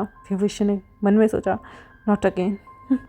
जानता है कि लवांगची कहीं ना कहीं से उसकी ज़िंदगी में घुसना चाहता है, और अगर ऐसा है तो वो उसे बिल्कुल माफ़ करने वाला नहीं है। तभी वो डिटरमाइन हो जाता है कि वो अपनी लाइफ में लवांगची को नहीं लाएगा। विभूषण यहाँ पर कुछ भी करना चाहता था, लेकिन उसका दिल कंफ्यूज था। वो मन में सोचता है, क्या मैं सच में उसे अपनी ज़िंदगी में वापस नहीं लाना चाहता या उसकी ज़िंदगी में जाना नहीं चाहता हूँ। मैंने उसकी आंखों में अपने लिए सच्चा प्यार देखा है, वो मुझे मेरी केयर भी करता है, लेकिन मुझे डर लगता है कि आखिर क्या होगा मेरा। क्या वो मुझे मेरी आज़ादी के साथ जीने देगा। फिर से उसके दिल में दर्द होता है और वो बस अपने आप को सप्रेस करना चाहता था और मन में सोचता है, लवांगची क्या तुम सच में एक चांस देना चाहोगे? क्या तुम बदलोगे मेरे लिए? क्या तुम मेरा दिल जीतने में कामयाब होगे? मैं बहुत ज़्यादा कंफ्यूज हूँ, मैं बहुत ज़्यादा पजल हूँ। मुझे नहीं समझ में आ रहा कि कौन से बात को मुझे अपने लिए चुनना चाहिए और कौन से को नहीं। लवांगची पहली बार ज़िंदगी में मैं डिलेमा में हूँ कि मेरा दिल कुछ और चाहता है, मेरा दिल तुम्हें चाहता है और मेरा दिमाग मुझे अलर्ट मोड पे डाल रहा है। क्या तुम कभी समझ पाओगे कि मेरी विश क्या है? मेरी विश है कि मैं मेरी ज़िंदगी को आज़ादी से जीऊँ। मैं उड़ना चाहता हूँ एकदम फ्री बर्ड की तरह, और मैं एक एक केज होकर नहीं रहना चाहता। मैं किसी रिश्ते की भावनाओं में बंद कर रहना नहीं चाहता हूँ। मैं खुले आसमान में जीना चाहता हूँ, सांस लेना चाहता हूँ, पर तुम्हारी ये हरकतें मुझे घुटन महसूस कराती हैं। क्या तुम कभी समझोगे? विभूषण खुद से क्वेश्चन कर रहा था। लवांगची क्या मैं तुम पे कभी विश्वास कर पाऊंगा? लवांगची तुम्हारा लव ट्रू है, लेकिन तुम मुझे हमेशा इस रिलेशनशिप में खींच के लाते हो क्योंकि तुम्हारी ये आदत बन चुकी है। बहुत सारी कन्फ्यूजन उसके दिमाग में थी और बहुत सारे इमोशंस, एक खालीपन उसके दिल में था। वो खुद को महसूस कर सकता था, लेकिन धीरे धीरे समय बदलता है। जैसे कि समय के पहिया हमेशा चलता रहता है और एक जगह नहीं रुकता है, उसी तरीके से 2 हफ्ते बीत गए। उसने अपनी पुरानी कंपनी को भी छोड़कर नई जगह काम करना शुरू कर दिया था और दोबारा से फ्रेश स्टार्ट करना चाहता था। वो अपने डर को दबा देना चाहता था और हमेशा से वो पता नहीं कैसे लवांगची से बचना चाहता था, पर लवांगची से ढूंढ ही लेता था। उसके पास बहुत ज़्यादा प्रेशर था विभूषण के ऊपर, क्योंकि कोई ना कोई उसे हमेशा फॉलो करता रहता था। और हम देखते हैं कि एक इंसान फिर से उसे सीसीटीवी कैमरा से देख रहा है। वो उसकी माइक्रोफोन का इस्तेमाल करके उसकी सारी बातें सुन रहा है। वो कोई और नहीं बल्कि लवांगची है। विभूषण यहाँ पर जानता है कि लवांगची कुछ ना कुछ करता ही रहता है। वो डेस्परेट हो जाता है उसे अवॉइड करने के लिए, और फिर वो अपने ऑफिस से निकल कर घर की तरफ जा रहा था। न्यू अपार्टमेंट की तरफ जा रहा था। विभूषण की आंखें बहुत टेंस थी, उसका दिल बहुत ज़्यादा पैनिक कर रहा था और वो अपने आप में सोचता है, क्या मैं कभी ज़िंदगी नॉर्मल तरीके से जी पाऊँगा? क्या वो पागल लवांगची मेरा पीछा करना छोड़ेगा? विभूषण का चेहरा और माइंड हमेशा लवांगची की उन डीप फीलिंग्स को याद किया करते थे, उसके लव को, उसके हार्श बिहेवियर को, और उसको कि वो कैसे उसे सर्विलेंस में देखा करता था। वो रात लवांगची फिर से उसे कॉल करता है, लेकिन इस बार वो पूरी रात सो ही नहीं पाया था।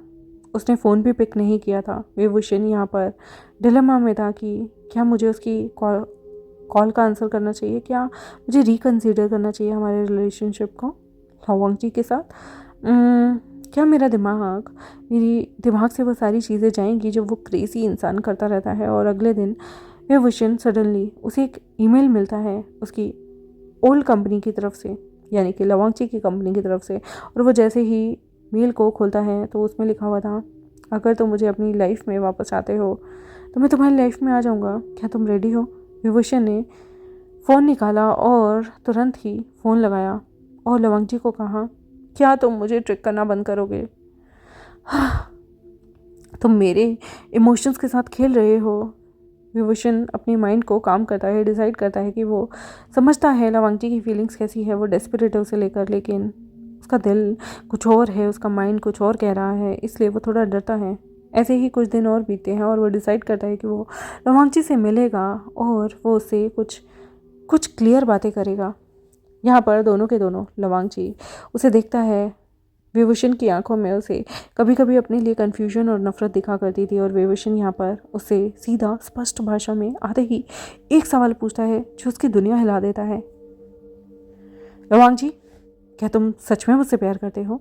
विभूषण की आवाज़ में कोई कंपन नहीं थी, बल्कि सीधी स्ट्रेट उसने एक क्वेश्चन पूछा था और यहाँ पर वो सिर्फ आंसर जानना चाहता था। इसलिए लवांगची ने उसकी आंखों में आंखें डालकर देखते हुए प्यार से धीमे से कहा, हाँ विभूषण, मैं तुमसे बहुत प्यार करता हूँ। मुझे पता है मैंने तुम्हारे साथ बहुत कुछ गलत किया, लेकिन अब मैं सारी मिस्टेक्स की भरपाई करना चाहता हूँ। विभूषण ने बड़ी ही शांति से उसकी बातें सुनी। उसके दिल में स्ट्रगल चल रहा था, लेकिन फिर भी वो लवांगची के शब्दों को जानना और समझना चाहता था। तो वो फिर से सोचता है क्या लवांगची सच में रिग्रेट कर रहा है जो उसने किया है। विभूषण 2 मिनट के लिए चुप रहता है और सिर्फ उसकी आंखों में देखता है और उसके बाद कहता है, मैं शायद तुम्हें माफ़ नहीं कर सकता तुमने जो मेरे साथ किया है, बट अगर तुम्हें प्रूव करने का तुम्हें चांस दिया जाए, क्या तुम वो चांस लेना चाहोगे? लवांगची यहाँ पर अपने सिर को नीचे रखते हुए सॉफ्टली कहता है, मुझे नहीं पता तुम मुझे चांस दोगे या नहीं, लेकिन अगर तुम सच में चांस देना चाहते हो तो मैं एक चांस लेना चाहूँगा। मैं सब मिस्टेक्स की भरपाई करूँगा। ये सुनते ही विभूषण ने उसका दिल गदगद हो गया और उसने कहा, क्या तुम मेरी ज़िंदगी में वापस आओगे? और यहाँ पर वो देख सकता था कि लवांगची कितना ज़्यादा सैड है और रिग्रेट कर रहा है अपने एक्शन के लिए। इसलिए पता नहीं क्यों उसने ये उसके हाथों में नहीं था कि लवांगची को सही रखे या नहीं, क्योंकि उसका दिल भी ना जाने उसे कुछ और कहता था और दिमाग अलर्ट रहने के लिए कहता था। वो जानता है कि वो पहले एक अंधविश्वास करके बहुत बड़ी गलती कर चुका है। इस बार वो अंधविश्वासी नहीं बनना चाहता प्रेम में। नेक्स्ट फ्यू डेज एक कनेक्शन उन दोनों के बीच में बिल्डअप होने लगा था और विभूषण डिसाइड करता है कि वो यहाँ पे अपने टर्म्स एंड प्रॉमिसेस और अपनी कंडीशन पे इस रिलेशनशिप को आगे लेकर जाएगा, जहाँ पर वो अपने भीतरी कोई भी वीकनेस नहीं दिखाना चाहता लवांगची के सामने। और अगर लवांगची ने दोबारा उसे बिट्रे करने की कोशिश की तो वो उसे अपनी ज़िंदगी से बाहर निकाल कर फेंक देगा। धीरे धीरे विभूषण और लवांगची ने एक दूसरे से मिलना शुरू कर दिया था और उन दोनों के बीच में बहुत सारे अनकहे शब्द थे उनके दिलों में। विभूषण ट्राई कर रहा था ओपन अप होने की, क्योंकि उसके दिल में एक बहुत बड़ी दीवार थी जो उसे प्यार की तरफ धकेलने से मना करा करती थी, क्योंकि उसके लिए वो उस वॉल को तोड़ना, उस दीवार को तोड़ना आसान नहीं था। और लवांगची दूसरी तरफ वो पहले की तरह नहीं था। अब वो अपनी मिस्टेक्स को एडमिट कर लिया करता था और अपने एक्सप्रेस्ड फीलिंग को दर्शाया करता था। विभूषण आज भी डरा हुआ था कि जैसे कोई शेडो उसे फॉलो करती रहती है। उसे ऐसा लगता था कि शायद लवांगची ये सब कर रहा है, लेकिन नेक्स्ट फ्यू वीक्स में उनकी कन्वर्सेशन दोनों की थोड़ी स्मूदर हो गई थी। दोनों स्मूथली एक दूसरे से इंटरेक्ट किया करते थे और स्टार्ट कर चुके थे एक दूसरे से मीटिंग करना, लेकिन अभी भी एक सर्टेन डिस्टेंस उन दोनों के बीच में था। विभूषण खुद को हमेशा ही समझाया करता था कि उसे रिलेशनशिप को इतना भी ज़्यादा परस्यू नहीं करना, लेकिन उसे लवांगची को सिंसियरिटी से और प्यार के साथ अब देखना है। लवांगची पूरी तरह से बदल चुका था। यहाँ पर वो छोटे छोटे स्टेप ले रहा था अपनी मिस्टेक्स को बदलने के लिए और थोड़ा थोड़ा टाइम दोनों साथ बिताया करते थे। दोनों स्मॉल गेस्चर्स किया करते थे एक दूसरे की तरफ, जो उनके प्यार को दर्शाया करता था। और लवांगची जो कि ट्रूली यहाँ पर अपने प्यार को रेसिप्रोकेट किया करता था। लवांगची यहाँ पर सुन रहा था विभूषण की बातों को और धीरे से गहरी सांस लेते हुए कहता है, विभूषण, मैं तुम्हें बहुत प्यार करता हूँ और मैं तुम्हारा ट्रस्ट दोबारा से जीतना चाहता हूँ। विभूषण यहाँ पर थोड़ी देर के लिए चुप था, उसकी आंखों में बहुत सारे इमोशंस थे और वो फिर कहता है कि क्या सच में ये सच्चा प्यार है?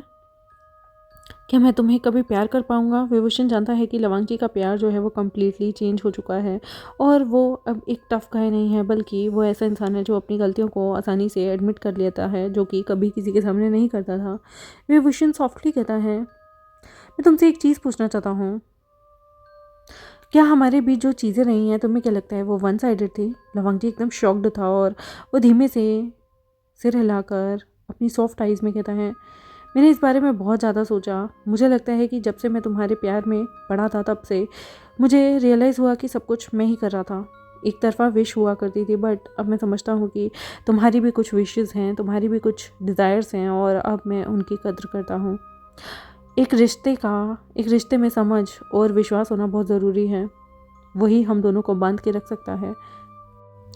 विभूषण इमोशनल होकर सीरियसली पूछता है, क्या तुमने जो कहा है तुम सच में बदल रहे हो? लवांगजी ने यहाँ पर अपनी आंखों में एक प्यार दिखाते हुए कहा, मैं वही सेम पर्सन हूँ, लेकिन अब मैं बदल चुका हूँ। मैं पहले जैसा नहीं रहा हूँ और मैं खुद पर बहुत ज़्यादा वर्क करना चाहता हूँ। हर दिन मैं करेक्ट करता हूँ खुद को, क्योंकि मैं तुम्हें खोना नहीं चाहता। वो दोनों एक दूसरे से काफ़ी देर तक ओपन अप होकर बात करते हैं और लवांगजी की आंखों में गहरी सच्चाई और प्यार विभूषण को दिखता था, पर उसका माइंड कहीं ना कहीं एक्सेप्ट नहीं करता था, क्योंकि उसका माइंड डर चुका था। लियो चिंग्यान ने जो भी उसके साथ किया था वो बहुत गलत था। वो कहीं ना कहीं डिसाइड करता है कि वो अपने ओल्ड अपार्टमेंट में जाएगा, अपनी मेमोरीज़ को कलेक्ट करेगा, अपनी हैप्पी डेज़ की मेमोरी को, और वापस उन पुराने दिनों को महसूस करना चाहता है, क्योंकि वो कहीं ना कहीं अपनी पुरानी चीज़ों को अपने दिमाग से निकाल देना चाहता है। अब वो लव करना चाहता है लवांगजी को खुलकर, और वो फॉरगेट कर देना चाहता है उस पेन को जो कि उसे पहले कभी महसूस हुआ था। वो अपनी ज़िंदगी में आगे बढ़ना चाहता था, क्योंकि उसने खुद को कहीं ना कहीं रोक लिया था। उसने खुद को, अपने कदमों को कहीं ना कहीं रोक लिया था, जो कि उसे बहुत ज़्यादा पीछे की तरफ खींचते थे रदर देन आगे बढ़ने के लिए। और इसलिए कुछ महीनों के अंदर लवांगजी और विभूषण के रिलेशनशिप में बढ़ोतरी होती है। उनका रिलेशनशिप जो है ना, वो अब कुछ अलग चीज़ों के आसपास घूमता था।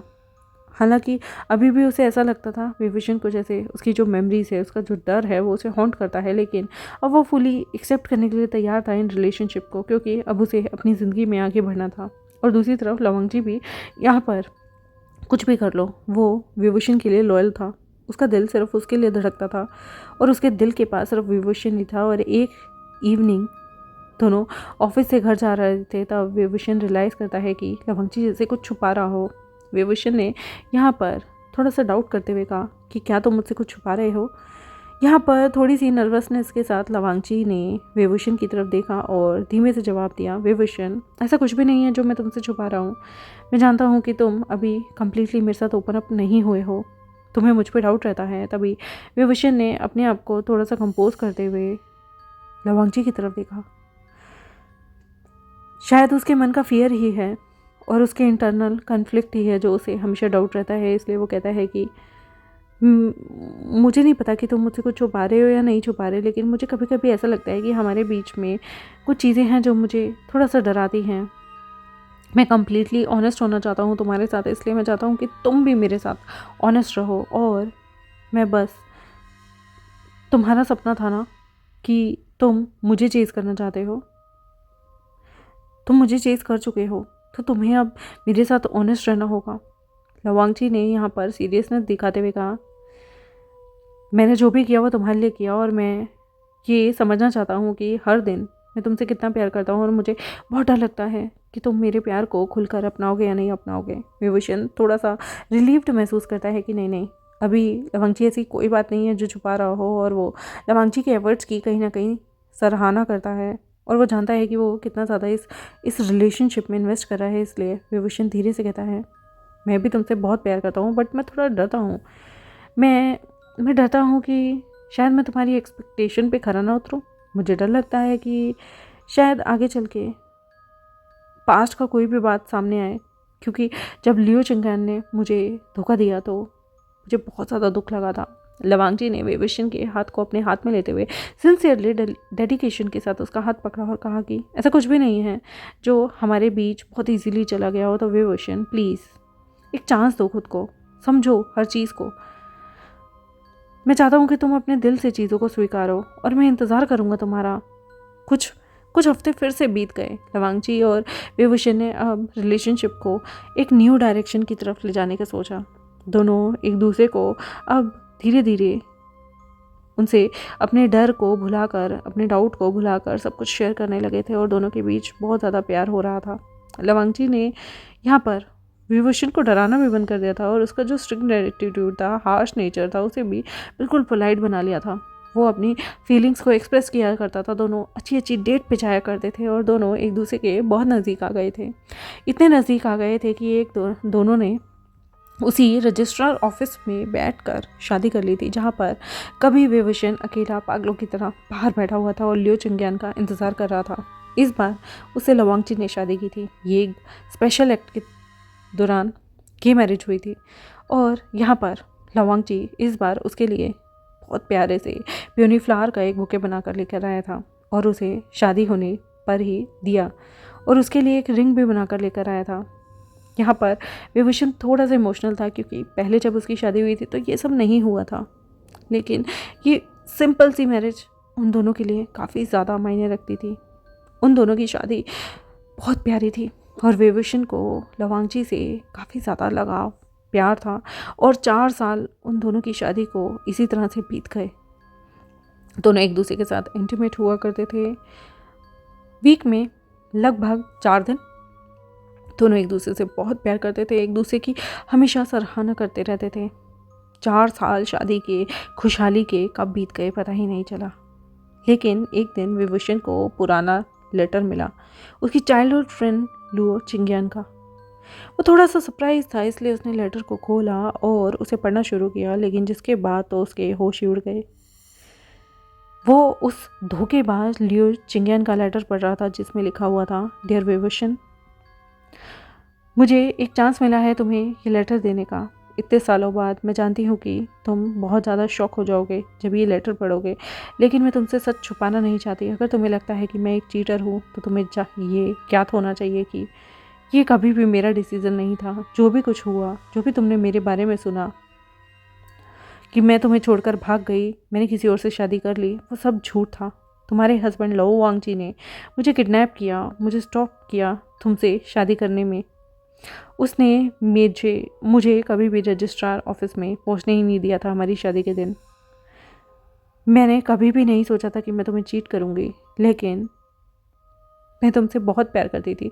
तुम मेरा ट्रू फ्रेंड थे बचपन से। मैं तुमसे लॉफुली शादी करना चाहती थी, लेकिन तुम्हारे इस वक्त के करंट लॉफुल वेडेड हस्बैंड लो वांगची बहुत ही ज़्यादा चालू है, धूर्त है और वो किसी को भी हार्म कर सकता है अपने बेनिफिट के लिए। लवांगजी ने मुझे फोर्स किया कि मैं वेन्निंग के साथ शादी करूं, अदरवाइज़ वो मेरे पेरेंट्स को हार्म करेगा। अपने पति को जितनी जल्दी हो सके उसे छोड़ दो, वहाँ से छोड़कर भाग जाओ, वरना वो तुम्हारी ज़िंदगी को नर्क बना देगा। वो एक विलन है। यूर ओबिडेंटली लियो चिंग्यान। विभूषण का चेहरा तो जैसे मानो डर से कांप गया हो और कन्फ्यूजन। उसके दिमाग में हज़ारों लाखों सवाल चल रहे थे। उसका दिमाग एकदम फ्रीज हो गया और वो मन में सोचता है, क्या लवांगची ने किडनैप किया था उसकी चाइल्डहुड फ्रेंड को सिर्फ उसके नज़दीक आने के लिए? क्या उसने फिर से उसे धोखा दिया प्यार में? क्या लियो चिंग्यान सच में मुझसे शादी इसलिए नहीं कर पाई क्योंकि लवांगची ने उसे किडनैप किया था? वो मुझे कैसे धोखा दे सकता है? क्या वो मुझे हमेशा से धोखा देता आया है? मैंने तो उस पर यकीन किया, उसे सेकंड चांस दिया, फिर भी वो बेचारा एकदम शांत बैठ गया। और जैसे ही उसने लियो चिंग्यान का वो लेटर बार बार पढ़ा और उसे अपने ऊपर ही यकीन नहीं आ रहा था, वो ज़ोर ज़ोर से रोना शुरू कर चुका था और वो खुद से ही पूछता है कि लवांगची, क्या सच में तुमने मुझसे प्यार किया है? क्या तुम मुझसे सिर्फ प्यार करने का दिखावा कर रहे थे? तुमने मुझसे झूठ बोला, चीट किया। तुम ऐसा कैसे कर सकते हो? तुम एक साइकोपैथ हो। तुम सब कुछ बर्बाद कर देते हो। तुम्हारी जिद की वजह से आज सब कुछ बर्बाद हो रहा है। और वो अब बहुत ज़्यादा कंफ्यूज था, गुस्सा था, डिसअपॉइंट था। वो मिलना चाहता था लवांगची से। उसका दिल बहुत भारी हो रहा था। उसने लवांगची से कुछ घंटों बाद मिला और लवांगची को लियो चिंग्यान का लेटर दिखाया और गुस्से में पूछा, क्या तुमने मेरी चाइल्डहुड फ्रेंड लियो चिंग्यान को ब्लैकमेल किया था? क्या सच में तुम्हारी वजह से मैं उससे शादी नहीं कर पाया? तुमने इतना पागलपन वाला क्रेजी एक्ट क्यों किया? क्योंकि तुम मुझे अपना बनाना चाहते थे। तुमने मेरी पूरी ज़िंदगी को जोक बना कर रख दिया लवांगची।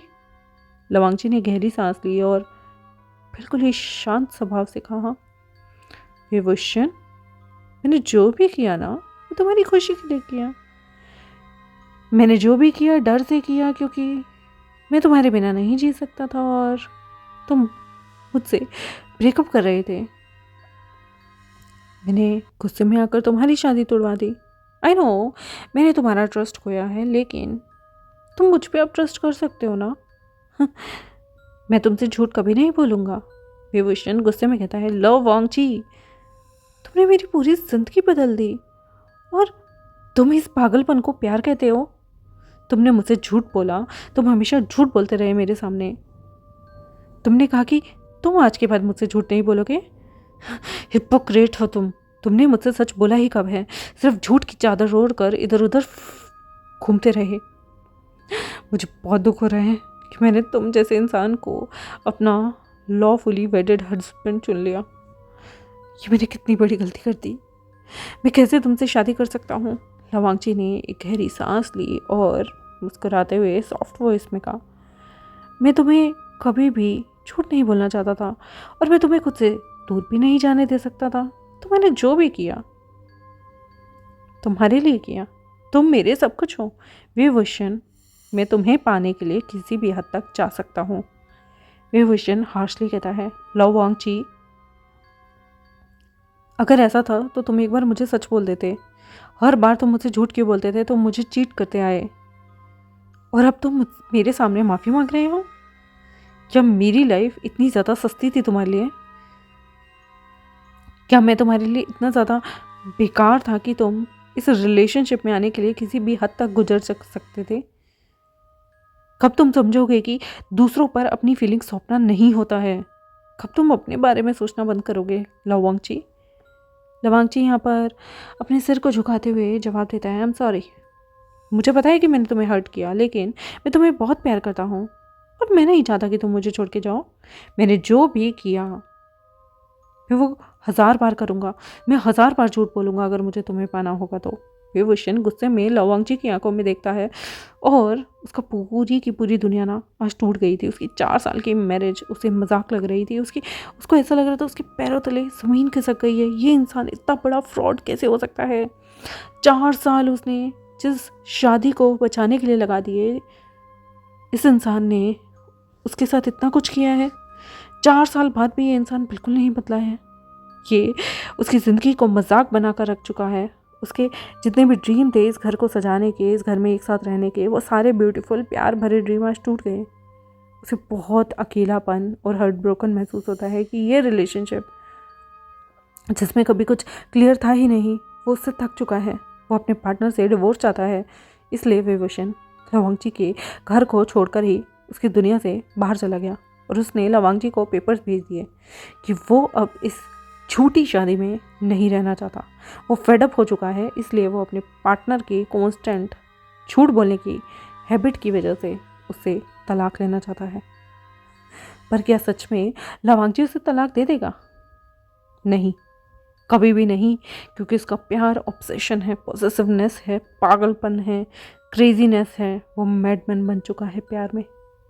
विभूषण ने जैसे ही लवांगची के पास डिवोर्स पेपर भेजे, लवांगची सडनली उसकी दुनिया से गायब हो गया, जैसे वो उस दुनिया में था ही नहीं। और कुछ महीनों बाद न्यूज़ आई कि लवांगची ने सुसाइड कर लिया है।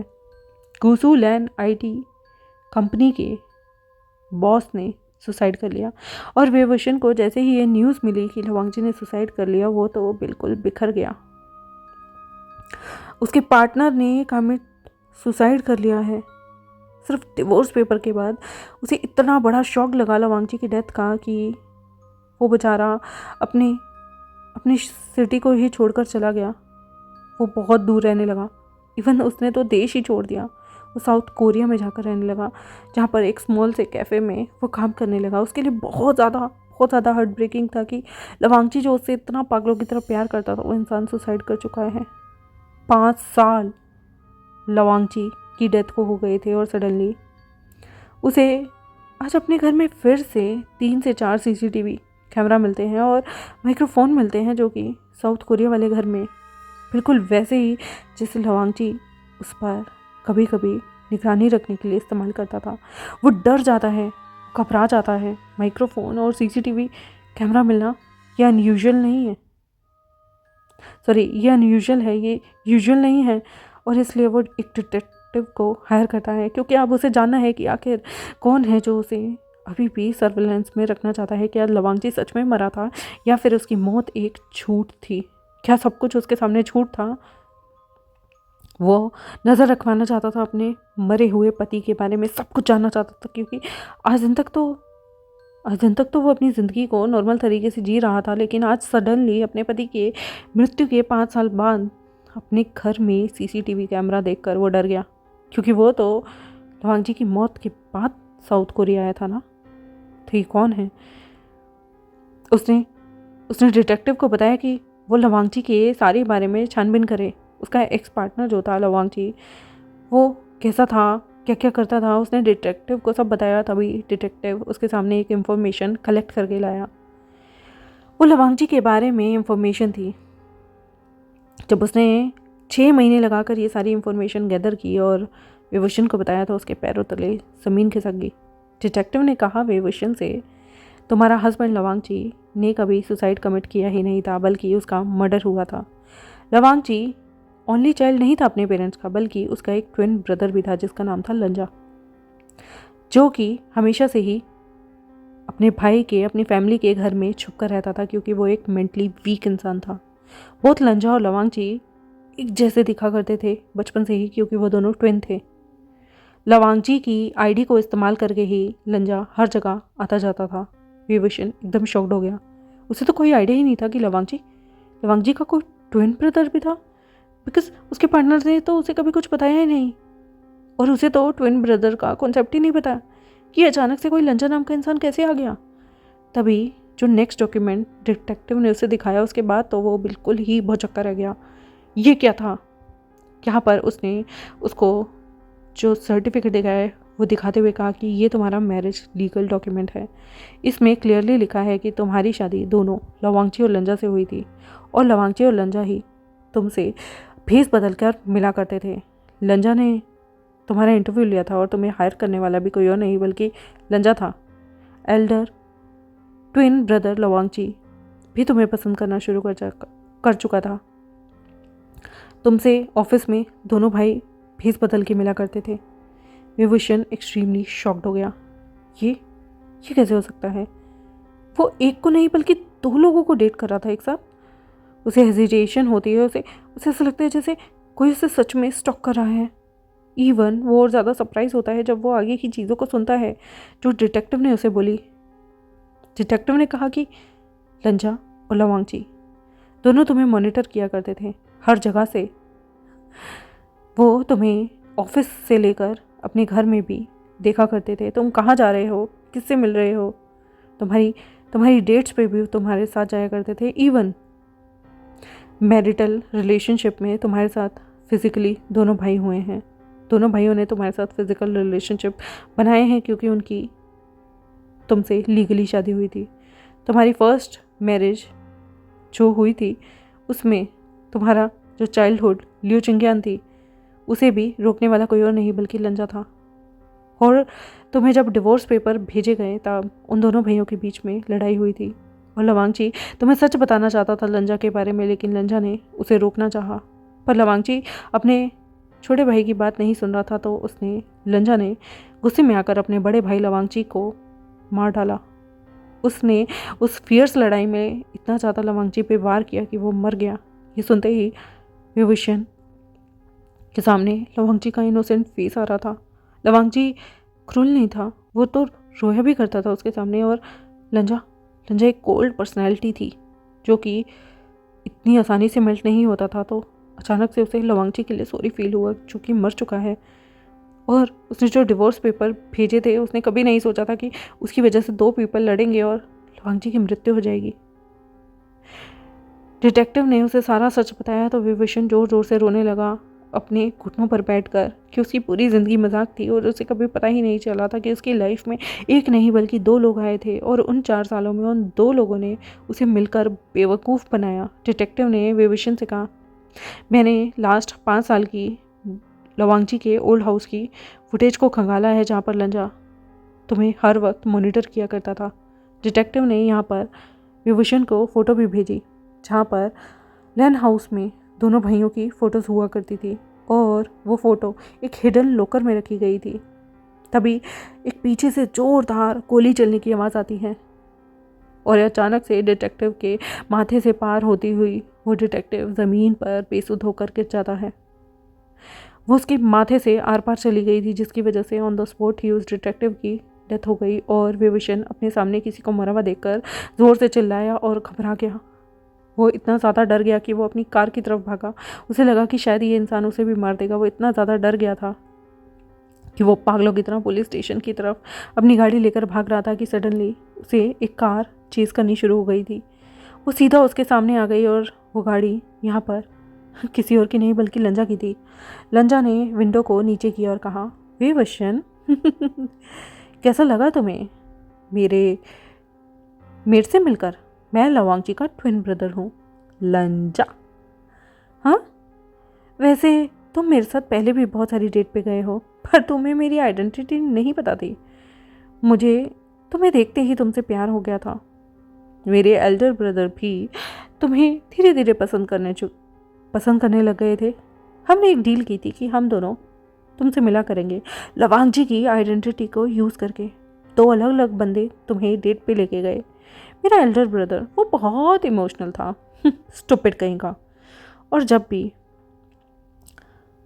वो तुमसे मिलता था ना, वो तुम्हारे सामने इमोशनल होकर रोना शुरू कर देता था। लेकिन मैं वो कोल्ड इंसान हूँ जिसकी पर्सनैलिटी बिल्कुल अलग थी।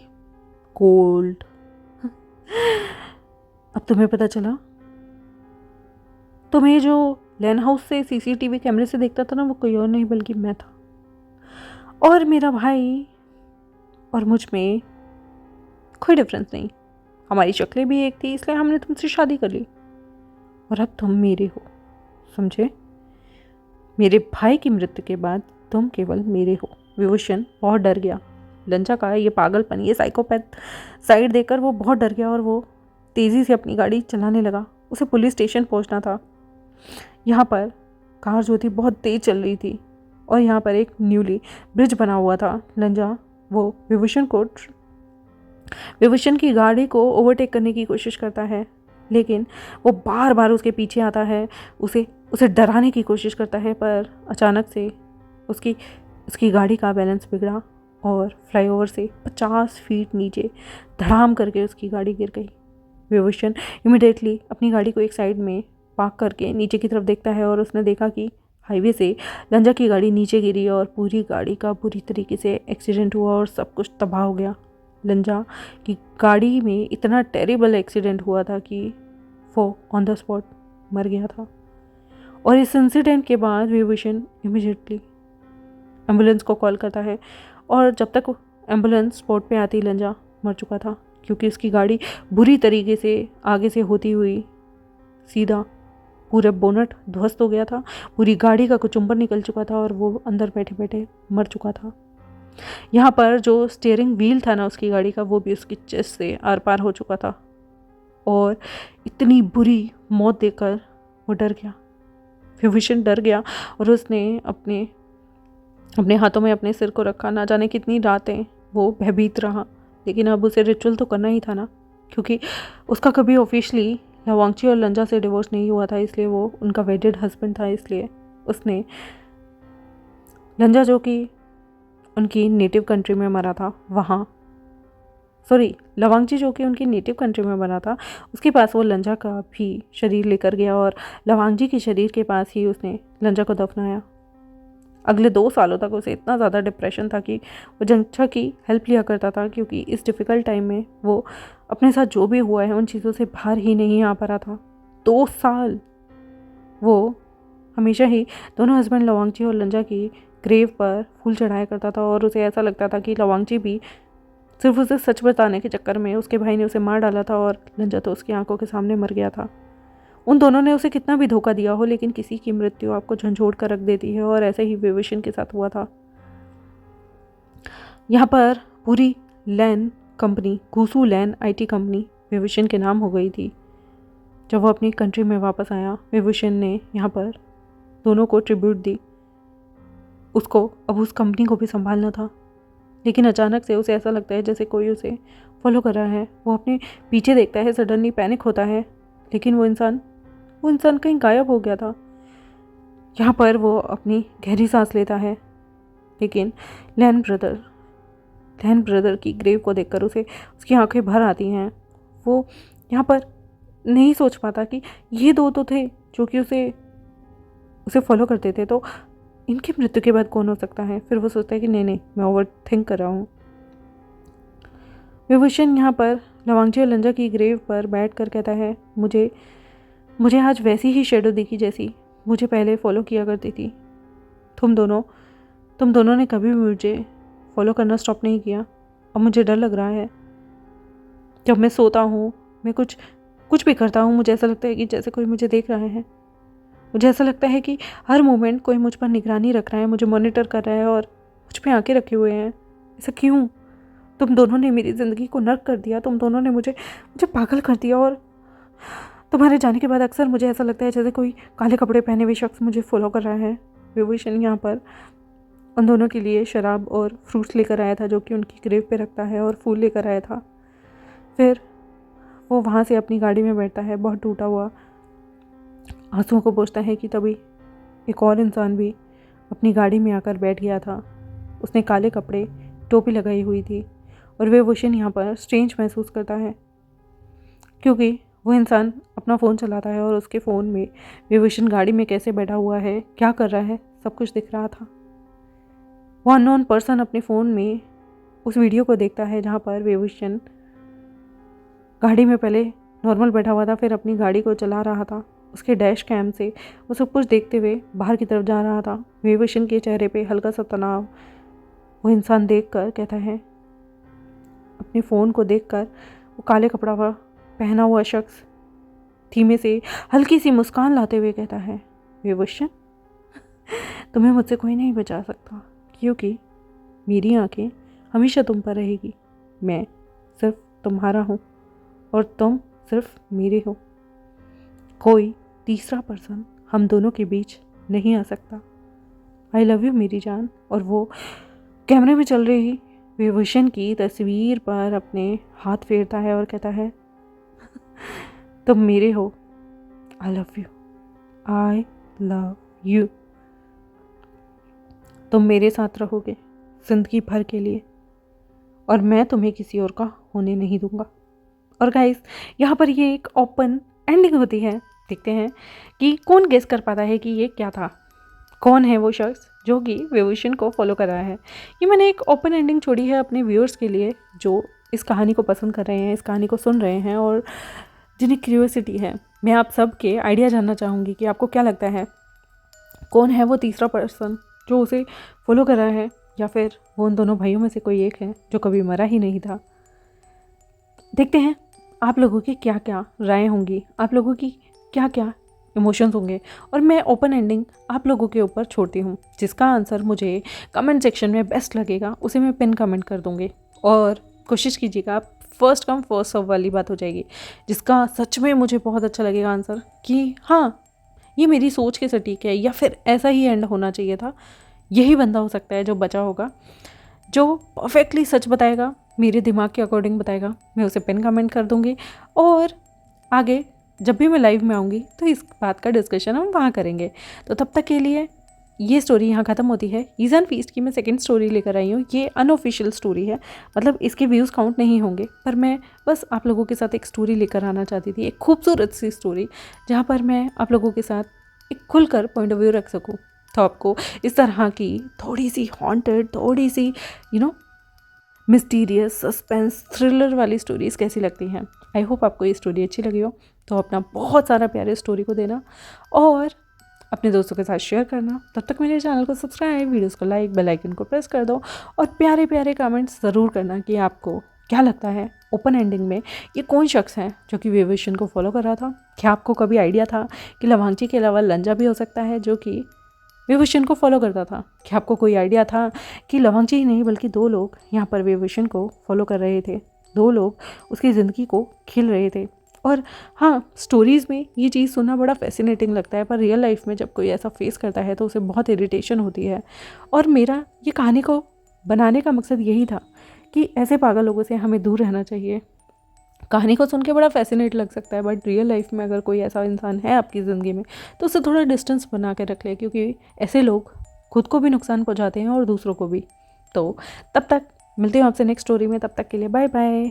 आई होप आप अपनी ज़िंदगी में अच्छा करेंगे, और जिन जिन लोगों के 10th-12th के बोर्ड एग्ज़ाम हैं उन लोगों को ऑल दी बेस्ट, जिन लोगों के यूनिवर्सिटी के एग्ज़ाम हैं उन्हें भी all the best. Bye bye.